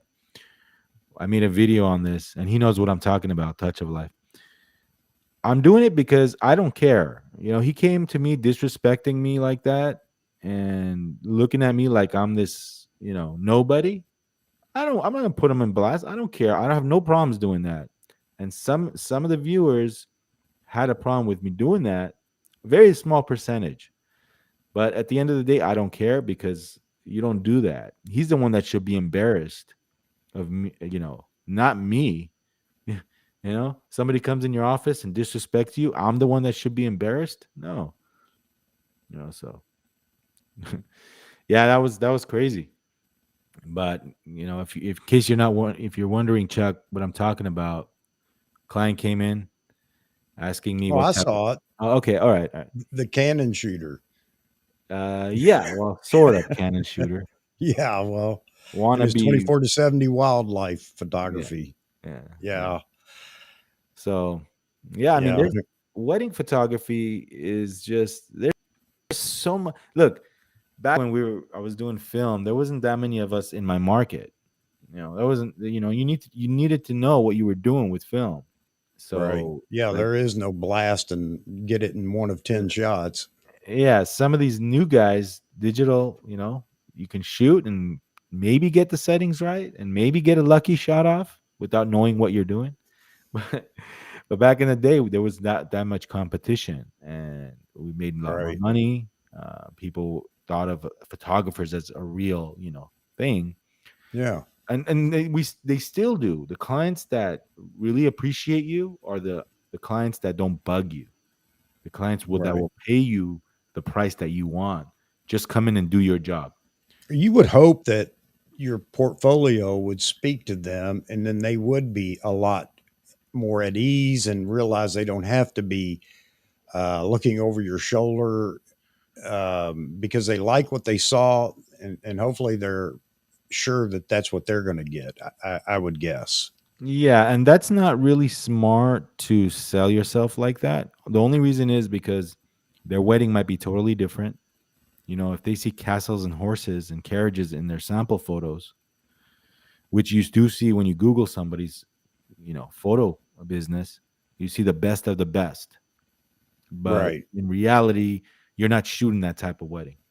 You're shooting a Okay.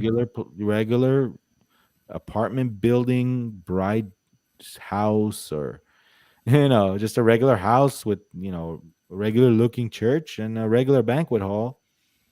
And we're not at the Four Seasons. We're not at the Ritz Right. Carlton. Right.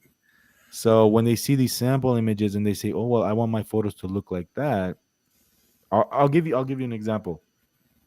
I had a bride come in and she saw one of my images. She loved the way the groom was picking this bride up and swinging her around, and the light was just perfect.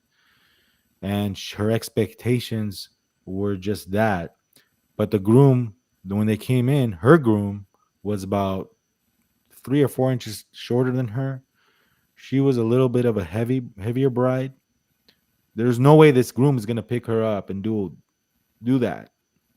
So expectations might be different. So you want to tell the client, look, your wedding is gonna be special for you. It's not gonna look like this wedding. Your wedding is gonna look Right. perfect for you. So they come around and they tell you, hey, you know what? My photos look totally different than your sample shots. Well, did you have a wedding like that? So, and I'm not into editing the picture that much. I don't like the fake looks, and I'm not into adding stuff to an image. Even changing Okay. the sky. I don't change If no fair, sky. yeah, fair enough. I mean, and your clients know that up front, if not through what they've seen that you've already done.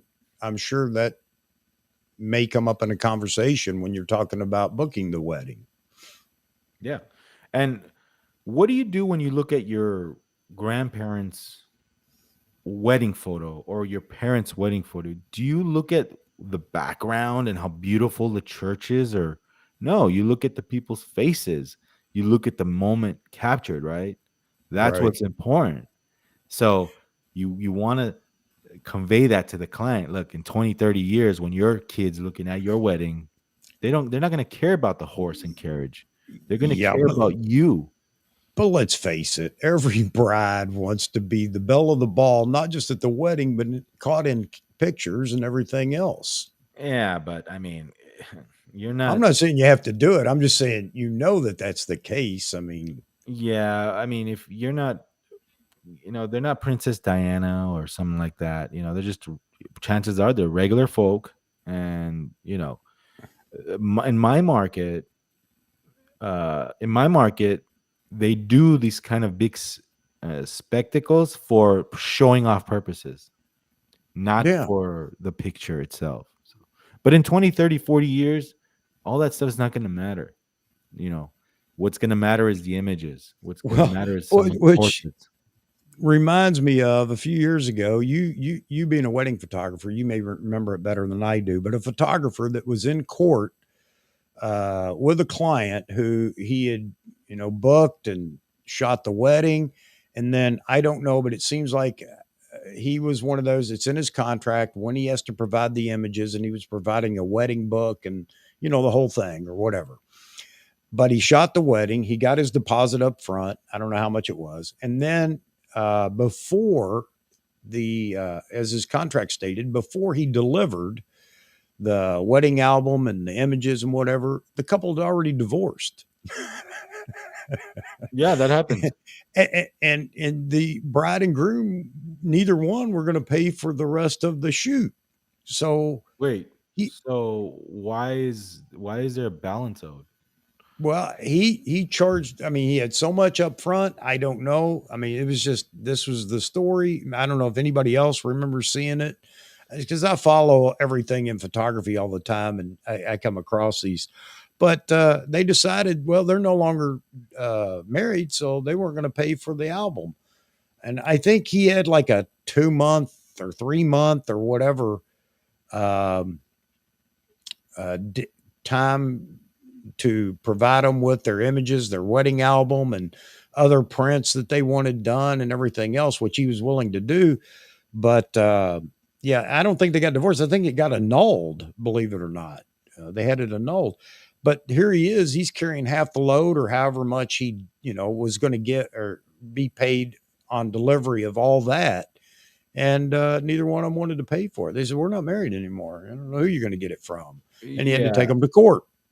Well, I mean, if you're gonna leave a balance, here's one tip for all you inspiring wedding photographers. If you're gonna leave a balance, that's fine. Leave a balance the cost of the album. Just in case they don't want the album and you don't edit the album, that's fine. You're gonna pay $300 for a book anyway. Leave a $300 balance, and if they call it quits, then you know what? It's a win-win situation. You don't have to make the book, you don't have to edit the book, and you don't have to order the book. So, but what I do is like I want everything up front, And if they do get divorced, it's on them. If they want their money back, tough. No, that's just the way. That's industry standard. You know what I mean? There's been times where couples have gone divorced, and I owed him a wedding album and you know portraits, canvases. They got divorced. They said, we don't need it anymore. So it was a win situation for me. Yeah. There's been times where the bride actually wanted the album, and I asked her why. You're divorced. Why you want this? What are you gonna do with it? I just want it.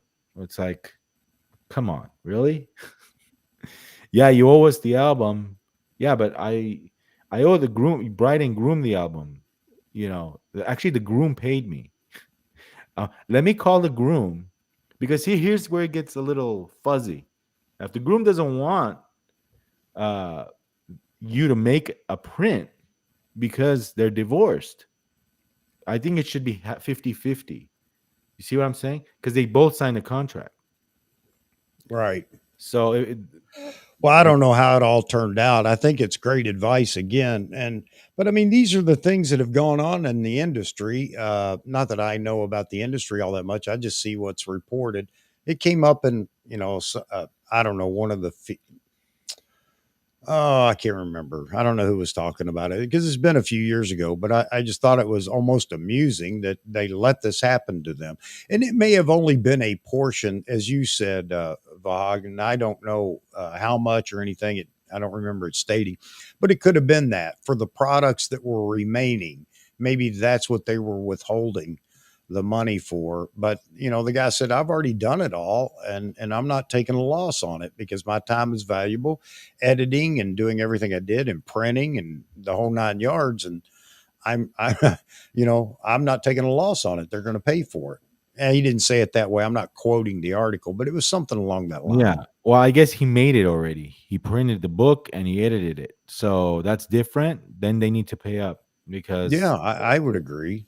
but Again, that goes back to contracting too. I mean, you probably want to step back and read your contract, although he may have been successful in getting payment for it. But if your contract states it, it's so much easier if you have to go down that road. yeah. But at the same time, he played his cards wrong. He made a book without reaching out to them. If he reached Yeah, out to them, hey, are you guys still, a couple? No? Okay. Then I don't have to make the book, right? No. So he did a few things wrong here. right. Number one is leaving a balance. That's number two is touching base with the couple and saying, "Hey, I'm making your book. We're still on." So it's his fault or her fault too. No, I would agree.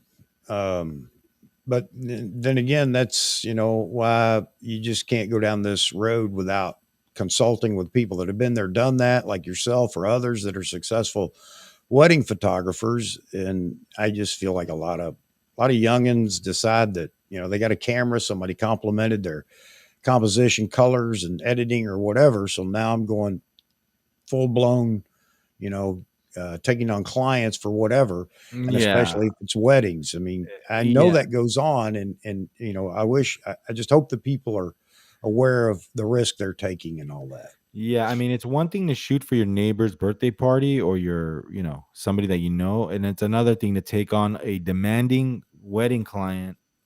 That's a whole different beast. If you're not prepared, then you can get railroaded like big time. And especially if you don't have a strong personality, business-minded personality, you might Yeah, be great with cameras. You might be amazing. You might know technical aspects of the camera, but if you're not business savvy and your character is not, built well, and you take everything to the heart and you get emotional, and if somebody calls you and starts screaming at you and you just have a nervous breakdown, then maybe yeah, this business is not for you because you need to be a little strong.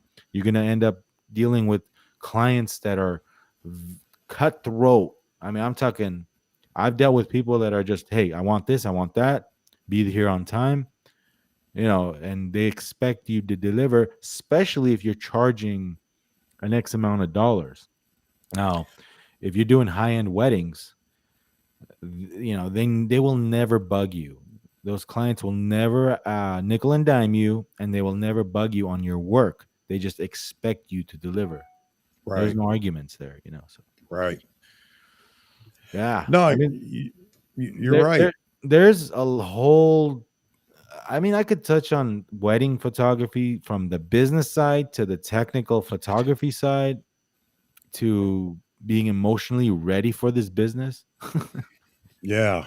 Ryan Troy did a couple of videos, and he's talking about the business aspect too, photography. If you want to be somebody that is that has clients for whatever portraits, wedding, or whatever it is, whatever genre you're in, and he's talking about that in a few videos. He says he's going to talk more about it.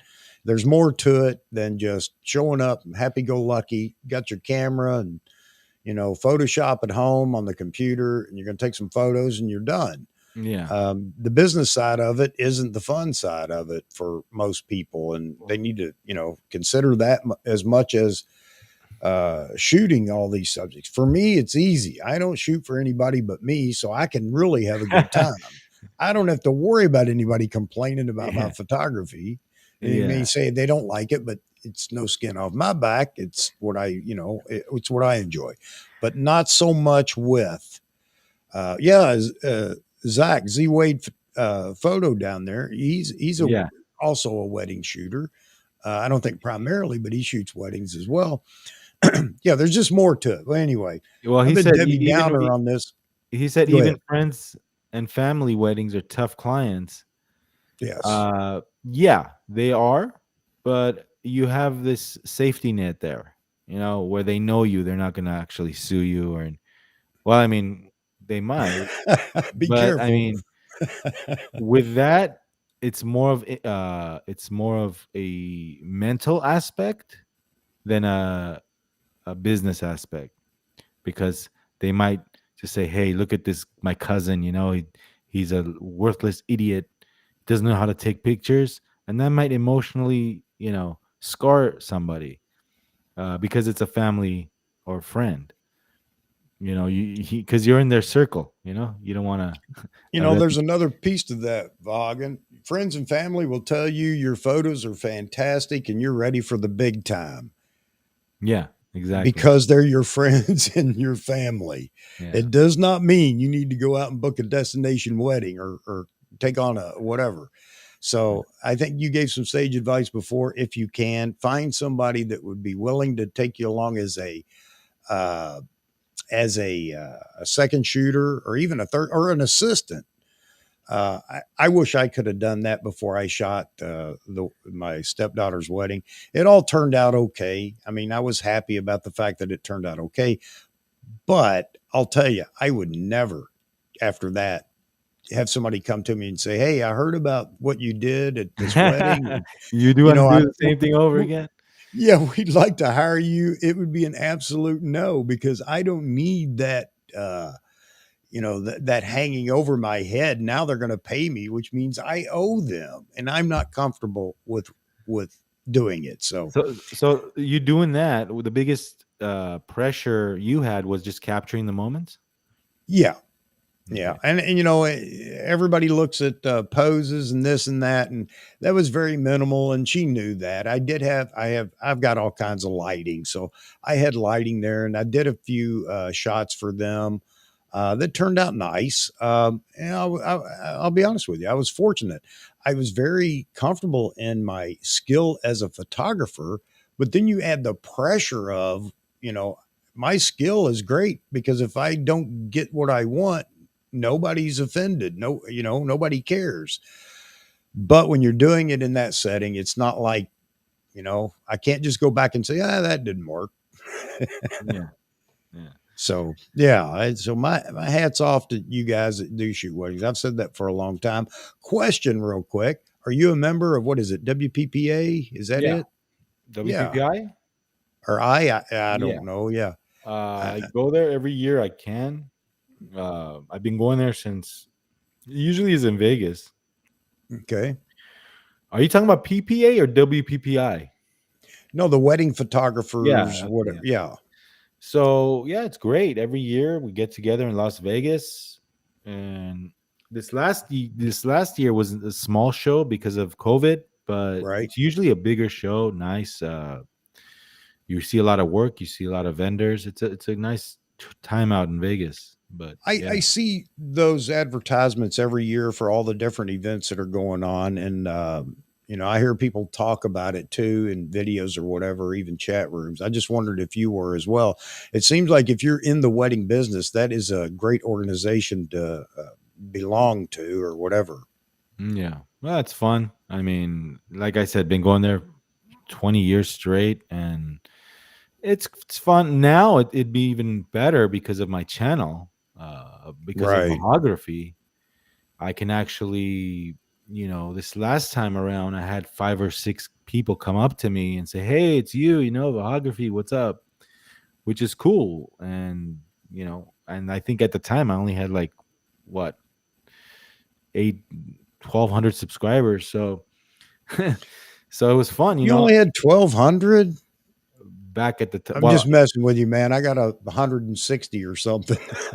uh, but compared to everybody else, I mean, I see guys having 25,000, or some Yeah. guys have 500,000, and uh, you know, Jared has 2 million, 1 million, and Yeah. McKinnon has 5 million, and Mr. And there's Beast a has just 80 million.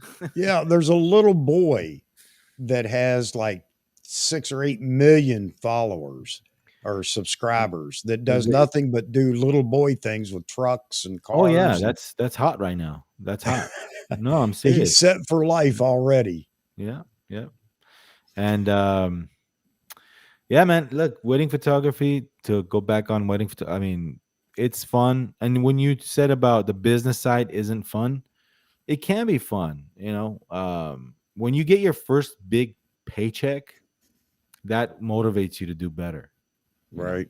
Because when you're used to making what, couple $100 at a birthday event, and all of a sudden somebody's giving you a $1,500 check or a two thousand Right. dollar check. It's like, wow, this is good. I can get used to this, and All that's right. the start. I'm going So, to take you out of the comfort zone because you're a wedding photographer, but some great insight on weddings and sage advice. But now let me jump over here. Who's your favorite interview so far that you've done? oh, all right. That's you're putting me on the spot, huh? Absolutely. Okay, I got to think about this for now. Well, I've only done a handful. But you've opened up that idea, not that it didn't exist before, but all of a sudden, because you didn't get just an anybody, you've had some, rather popular names sit there with you. So Yeah. What was the question again? My favorite or my interest Yeah. more? What was your favorite interview? I mean, not necessarily connected to the individual, but I would say that has a lot to do with it. You're on 12, 13? 13, yeah. Um, Okay. hmm. Let's see. I have to say they're all my favorite. I mean, I can't really You pinpoint are one. Mr. Positive, aren't you? No, I can't really pinpoint one because if I say somebody, if I say, for You'll example, offend somebody no, else. not because of that. Not because of Okay. that. I'm not scared of offending anybody. You know my personality. Okay. Uh, but because I like so and so because of that. I like this guy because of that talk. I like, it's hard to pick one. You know, but we're Well, just getting started though. it doesn't have to be an individual. Is there one of the interviews that you just felt like I enjoyed it more or whatever, for whatever reason? Let's see. The Matt Irwin interview Okay. was I enjoyed that one. Okay. And Um, I'm not putting you on the spot. You don't have to go into any other. I enjoyed your interview with Bayou Josh. yeah, but that was really nice. And you know why? Because it was about wildlife and his birding and everything else. So, I mean, just the topic alone in the interview would be a reason somebody may like one over the other. And I just wondered if you had one. Josh was one of my favorites. I fell in love with his videos the first minute I watched it, and I was They're like, "Oh, fantastic. yeah, I had to have him on." He's a regular guy, He wears his emotions on his sleeve, and like me, but he is who he is. There's no hiding from that, and I love it. I love that about him. And he's a creative guy. He's a very humble guy, which is very important, to be I humble. agree with all you've said. Yeah. And yeah, he was great. Matt Granger was good. He's got a lot to say. Right. Matt Granger has a lot to say, and and rightfully so. You know what I mean? He's been there. He's been in every situation a YouTuber can ask for in the Right. photography circles. He's interviewed mostly everyone, and you just want to sit there and listen to what he has to say. It's like a lesson. Yeah. Yeah, Um, absolutely. and yeah, you know what? I like everybody, even interviews in the early time, in the early videos. Like Ryan Troy was one of my first ones. That was a learning experience for me. But we have good things coming. We have great people coming, Good. good photographers. If you're a wedding photographer, I have a really nice talk scheduled with a master in wedding photography, one of the all-time greatest photographers. I will have him on soon. Good. Good. Looking forward to it. Yeah. So, I enjoy your interviews. I do. and look, there's other people that I would love to have on, but they, for some reason, they're ambassadors, and they just, I don't know. I don't know what the deal is with some of these guys, and not everybody responds. Some people Yep. expect you to pay them, which I'm in no position to do. Right. I don't know.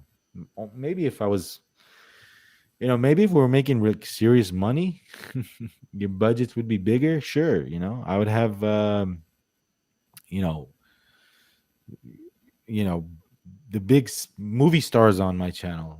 One day, and I Mhm. would love to have, actresses and actors on my channel to ask them about how much they know about photography. Yeah. That'd be an interesting show, but yeah, we're just growing, man. We're just getting started. Yeah.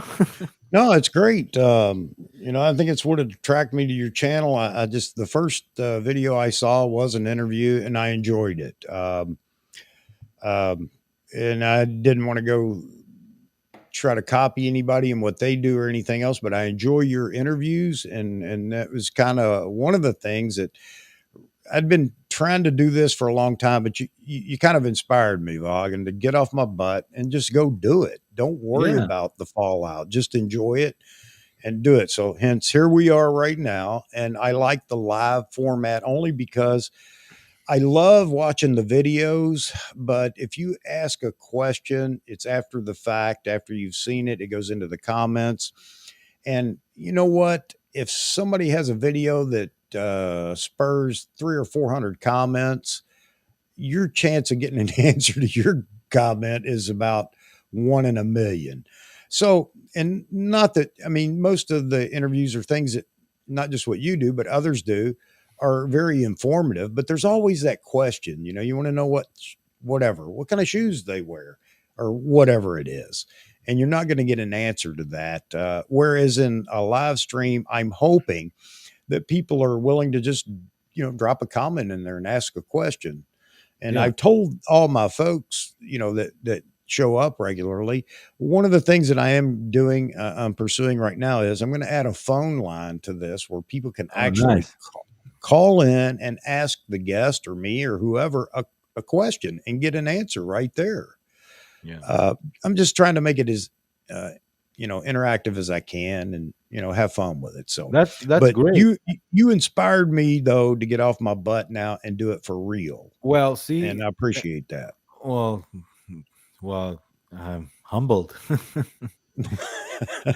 uh, that's you know, th- wow. That's I don't know what to say. Um, Well, sometimes you just there's something that comes along. You've thought about it and thought about it and thought about it, and somebody comes along. And you go, okay, that's it. Now I'm going to do it. well, thank you, And man. I your want to. dedication and keeping that going, your interviews and whatnot. Yeah, I thought, okay, let's do it. And I didn't want to do the little phone chat or phone live or whatever. I wanted it to be available for a whole lot more people. And again, I'm going to bring the phone into it and the let that be an opportunity. I think people will do that. Would like calling in and saying, "Yeah, this is for Vahagn." Hey, that kind of thing. Well, thank you, man. Thank you very much. That means a lot to me. That's why I started this channel is to inspire and to, motivate and, I gain motivation too from that. And I'm just getting started. Like I said, I don't know all the answers and I'm not afraid of letting people know that I don't know the answers. And I'm just a rookie in this YouTube thing. So, but I like talking to people. I like asking them questions. I enjoy it. And I haven't gone around to the live format yet, only because uh, I'm thinking about it, and I'm thinking about doing something live, but it's gonna be a different thing. Uh, Yeah. I'm really thinking about live, which I'm probably gonna start doing a live show maybe every 2 weeks. But I think my Vahagraphy talks, they're pre-recorded, only because I don't know. I don't know if there's an advantage of that or if there's a disadvantage of that. I just like the format, you know? Okay, so I'll tell you, I'm lazy, and there's a great advantage to live. Yeah, no editing. Absolutely. But no, all kidding aside, yeah, I just want to have fun. See, I I'm not like going to make a living on YouTube. That isn't going to happen. So, yeah, but see, I I like like to have fun. when they come in and they talk about themselves. You know how many times there people email me and tell me, "Hey, I didn't know about this guy. Thank you for introducing me about to, Yeah. this photographer, this." So, that being said, I like showing people's work. I like showing if it's a Baron Silverton or if it's a, you know, Yeah. Shahinian, Kevin Shahinian. I just had him on doing videography. I like showing that, and I can't do that with live. But Oh, with can. what was that? I said, oh, but you can. No, I know I can, but I don't have Okay. like I just don't like. I like it to be kind of without mishaps, And that's and fine. I get it. I like And to you're, select the image that we're talking about, and like just do like a full edit with it. and no matter how new you feel you are at it, your interviews are very polished. And I mean that in a complimentary way. Okay. Uh, Thank you. Thank you. I mean, it's done well. It's not haphazard and everything else. Where with live, you get what you get, and you No, roll on. and you know So what? you're right. That's an art form too. They're both great. They're both awesome. Hmm. But I think I have, you know, more of control editing when I not have it live Right. and have it like a show versus live. But I think they're both great, and I am gonna do a live thing, but I'm planning it out right now. I don't know exactly what I'm gonna do, but yeah. I don't give But, away any secrets. That's but fine. It'll be fun to see kudos what to you you. surprise us with. Kudos to you for actually doing this. Did you? How long has it been since you've invited guests over to your channel? Uh, okay. So as far as the video part of it goes, and having people here, just recently. I always knew I wanted to do this, but I had started out trying to do some live streams and had guest caller. One time I had a caller that I had to talk with and about the Z7 when it came out. But I knew I wanted more than that. This just makes it more entertaining and, again, let everybody see what's going on and everything else. So I just started this recently. And you don't know how well, I don't want to say afraid I was, but to cold call you, I thought, hey, you know what? All I can say is no. No, I'm all for. Like I said, I'm like, if Jared could come on my channel, I can go on. Yes, I would love to go on a just a channel that they just have one subscriber. Even I don't care. Yeah, You know what I mean? Like yeah, we're all human. We're all equal. We're all photographers. I don't have this big old ass ego, and I don't think I'm gonna have it even if I had 500,000 subscribers. I am me, and I'm humbled, and I will not change. And you know, an amazing musician once said, and he was a drummer of no, he was the guitar player, the bass player of Rush, Geddy Lee. He once said on a TV interview, he said that the key to our success is that we don't take ourselves too seriously. yeah, And I thought, what a great saying that is. And yeah, never yeah. take yourself too seriously. uh you know Joke around, have fun, and if you want to convey a message, be serious about it, but at the same time have fun with it. So that's what I do. Well, hey, I really appreciate you agreeing to come on. And like Hey I Chuck, said, rock and roll, man. there you go. And I'm an old rocker. So, Oh you yeah, know, yeah. Um, you probably saw all those bands that I dream of seeing live. No, believe it or not, I've never been to a concert. Now, my What? brother, on the other hand, has been to I don't know how many concerts. He's a rock and roller too. He can name every label, every Oh band, wow. every song. Big Led Zeppelin fan, and I like Zeppelin too. But Oh yeah, anyway, that's awesome. yeah, I go back to what I consider, and everybody has their era. I consider that's the real rock and roll era. Yeah. Even though the '50s are the true rock and roll era, Oh, the I beginning. love the 50s. I love I That's do my too. favorite era. I don't even I wasn't even born, but I just love the TV. I love the radio of the 50s. I Yep. love the stories, the cars, Yep. the everything about that era was amazing. So And it brought about a whole lot of great music and everything, from then to now. oh So, yeah. Oh yeah. It's not the same. Yeah. Anyway, well, I want to thank you again for having me on. Chuck, AP Studios. I appreciate it very much. Like I said, it was my pleasure to be here, and I want to thank you for that, man. no, thank you. Appreciate you coming on. And if anybody else has a question for Vahagn, uh, drop it in here or a story for him or whatever before he gets out of here. It's your Yeah, opportunity. I gotta run. I gotta go do some family stuff. But I'm pretty sure I will. If there is any questions in the comment section after the live, I will keep an eye on that. I just subscribed to your channel, so Well, thank you very much. Thank you. AP Studios. Yeah. What does AP stand for? American Photo Shoot. Oh, nice, nice. Yeah, I own the domain for American Photo Shoot. I wondered if I'd ever use it. So, Nice. Well, you keep on rocking, Chuck, and it was a pleasure. It was a pleasure to be here, and you just be yourself, and I should ask you for advice, man. You I'm just I'm a student of the game. I'm a student of photography, and I always learn stuff every day, even from the new generation. So oh, absolutely. Absolutely. Always looking at their creativity because it's nice to see something new coming about? yeah. All right, buddy. I won't hold you any longer. All But right, man. again, Thank you. thank Thank you you. so much. And it was a pleasure talking to you and meeting you. And keep on rocking and just you rock and roll, Chuck. Thank you. All Thank you, guys. right, buddy. God bless. And I'll be watching for the new surprise, whatever it is you're going to do live. All right. Thanks. All right, buddy. Vahagraphy, baby. YouTube. Vahaggraphy. All Vahagraphy. right. Rock and Rock roll. and roll photographer. I'll see you, brother. Thank you. All right. Take care. Take care. Bye. Thanks. Bye. All right.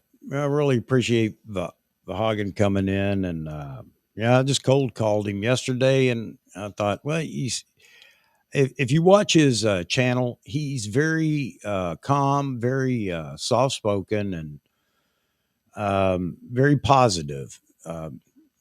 Anyway, I took a chance and sent him an email, and he was kind enough to respond, and I'm glad he was in here. I hope you guys enjoyed it. It's one of the hardest things in the world to do to cold call somebody via an email. But so far, there've been some great people that have actually come along. Hey, T Mid, how you doing, buddy? We just had Vahagn from Vahagraphy on, and it was just a good chat. I mean, it was really a good conversation. Again, I hope everybody else in here enjoyed it as well. But miss you, man. I know you were out on the prowl.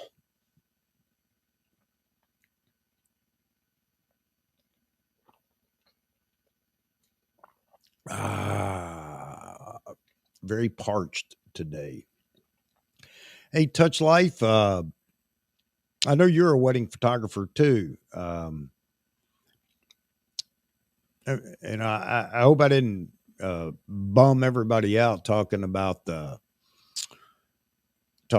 all the liability and everything goes with it. But I just feel concerned because I had an incident where it was sort of photography related, but it was after the fact, and I realized real quick how much trouble it could have caused me with liability for something that happened and everything else. I was just hoping that everybody else. I hope all these new folks that do that understand that. So, and I'm sure you could add to the need to have liability insurance and everything else, not just equipment insurance. T Mid, you're making the rounds on uh,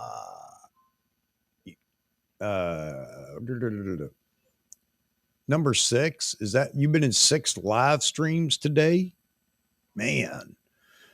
Zach, Z Wade Photo. Video has to do later.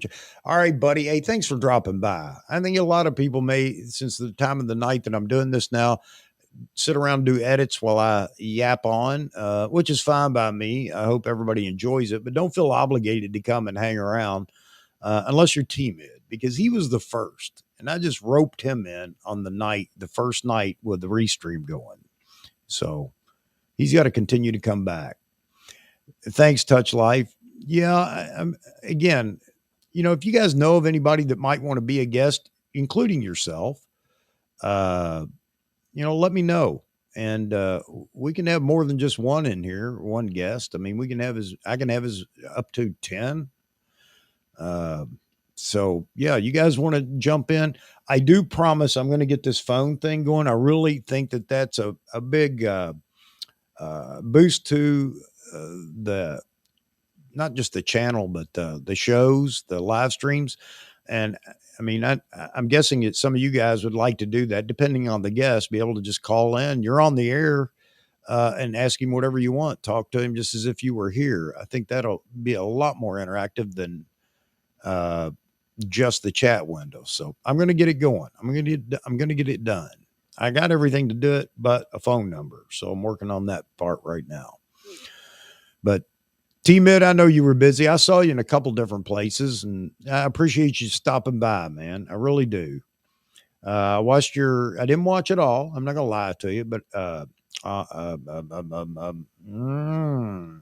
trying to think of his name, Joseph, but I didn't watch it all. But anyway, I watched some of it. Like you, I had to go do something else, and I'll go back and watch the rest of it because it was interesting. So a lot of people really picking it up on YouTube. All of us, low hanging fruit in the empire of YouTube, but we're going to get better. Yeah, Flow Shop, that was it. Yeah, sorry about that. But and that's another hope I have for the channel. So anybody that's in here right now, if you have a channel, I want you to boost your channel by dropping a link to it in the comments. And sometimes, if I don't forget, I'll actually take them and put them in the description for the video.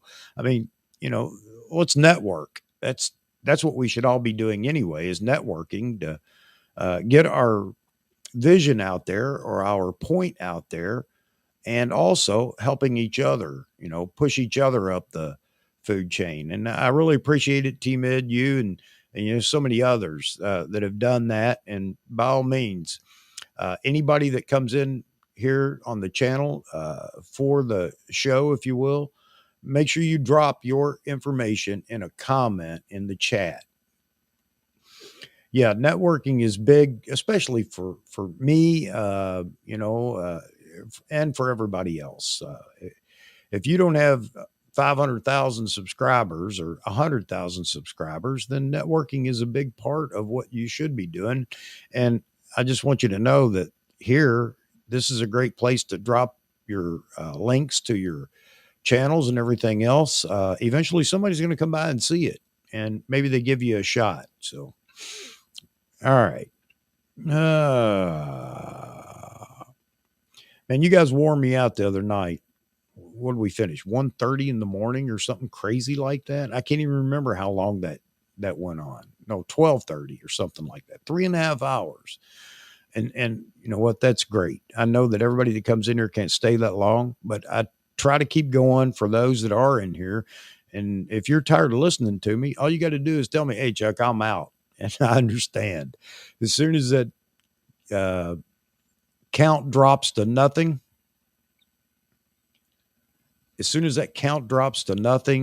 as far as viewers, then I know it's time to go. Okay. Well, you're the smart guy, T-Mid, so we're going to have a chat about that. You got to show me what I need to do because I definitely want that to happen. I don't know how you're talking about in YouTube proper. I'll have to go over there and look at what's been dropped as far as yeah. I'm just trying to think my way through it, and that ain't working. So you're gonna have to help me out with that, T-Mid. But I definitely want to do that. I don't care about all the, I understand folks with a bajillion subscribers and all the big deal folks probably don't want that going on. But I'm a little, blip on the radar. So I just want to help everybody else out. Everybody's helped me already just by actually subscribing. That's wonderful. Again, I'm humbled. Vahagn said he was humbled. No, I'm humbled that, you guys do show up from time to time. All right, Touch. Hey, thanks for dropping by. Again, I am humbled that you guys do show up, and it's not going to hurt my feeling if you have things to do and you can't, or if you need to leave. So by all means, have a great night, and glad to see you here.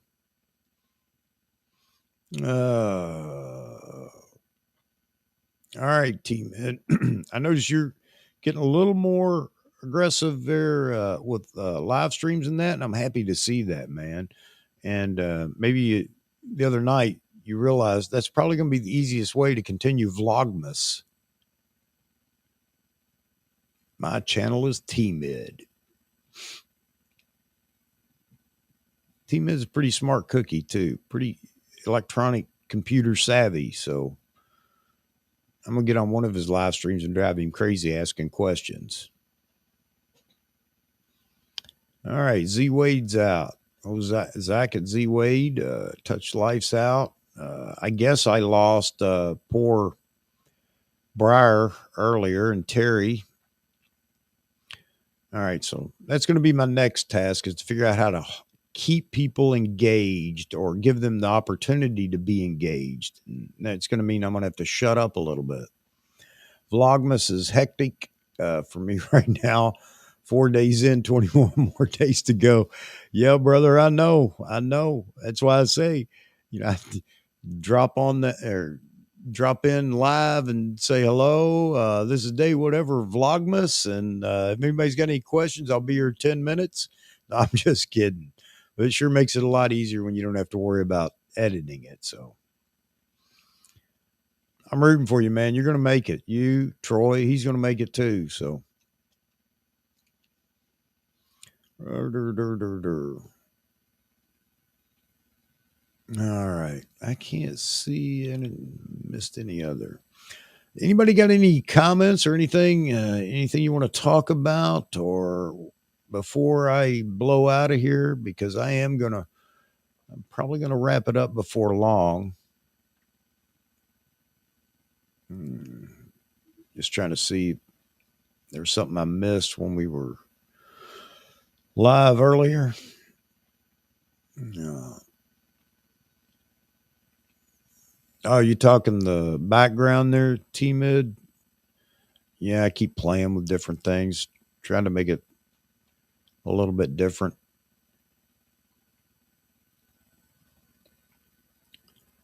Well, so obviously that's just a practical over here. And it's got an incandescent bulb in it. So, it's warm and you get that beautiful warm glow back there. The other two lights up here, this light is not even on. That is a reflection you're seeing because I have the Amaran 200D, which is just off to my right here, with a blue gel on it, just blasting blue light back that way. And my 120D is the smaller light over here, right here, and it's not on. It's just reflecting the blue gel from the 200D, but I can turn it on, and obviously it goes white. And I've had that before, but I thought tonight, you know what? The reflection looks pretty good. We'll just leave two blue lights, and the blue contrast with the warmer color. And when I did this, I was thinking about SJ Square. He's a believer in teal orange, isn't he? Nothing wrong with that. But I noticed his editing, it tends to go to teal and orange. So I thought, okay, this isn't teal, but I'll throw it up there. So yeah, I've just been playing with the lighting back there. If I'm not shooting or doing anything back there, just shove everything out of the way and put the lights back there. So anyway, we'll continue to work on that. It's funny how you pick that out after you see somebody's work a few times. And again, I'm not saying there's anything wrong with it, but it becomes pretty obvious that is his style, and that's okay. I wish I had a style to stick to. It sure makes things easier, because if people come to you and want something, want work or want you to shoot for them, they already know what they're going to get, and it makes it so much easier down the road to edit.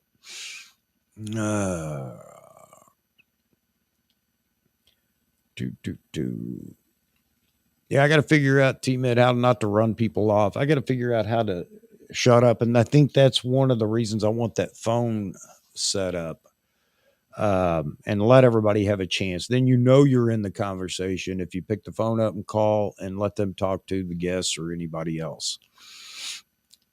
Make it a little more lively.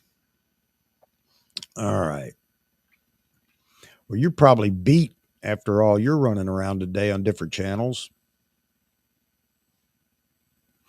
Yeah, I appreciate that. And yeah, I think that it may do that. It may be just a little something different that does separate, us from others that are, live streaming and this and that and whatever. But I really want to do it just because people can have fun.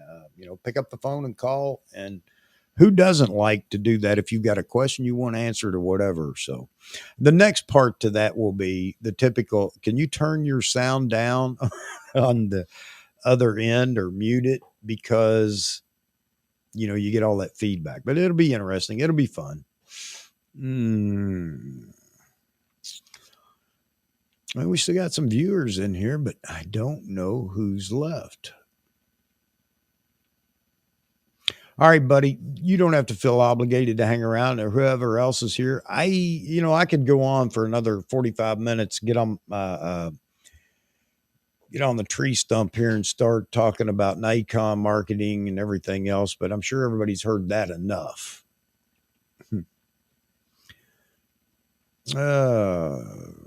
All right. All right, Team Ed. I don't know who else is in here. I think we have some folks that have been watching, and that's great. I hope you'll provide some comments and interact with us and ask questions or whatever. But Team Ed, it looks like it's me and you in the chat, and it's just time to wrap it up. I know you're ready to get off the air today, too. Lurking in the shadows. That's right. There are always lurkers, and a lot of them are good people, but they just prefer being a lurker. That's okay, I guess. All right, brother. It's been great chatting with everybody tonight. Always good to hear from you, Team Ed. Yes, sir. And of course, I'll keep an eye out and all the notifications from you guys as well. I'm always going to drop in and drop you a like or whatever. I can't always hang around, and I know you understand that. But I think it's just, good to do that for all of us that are trying to get established. All right, folks, anything else before I go? All right. All right.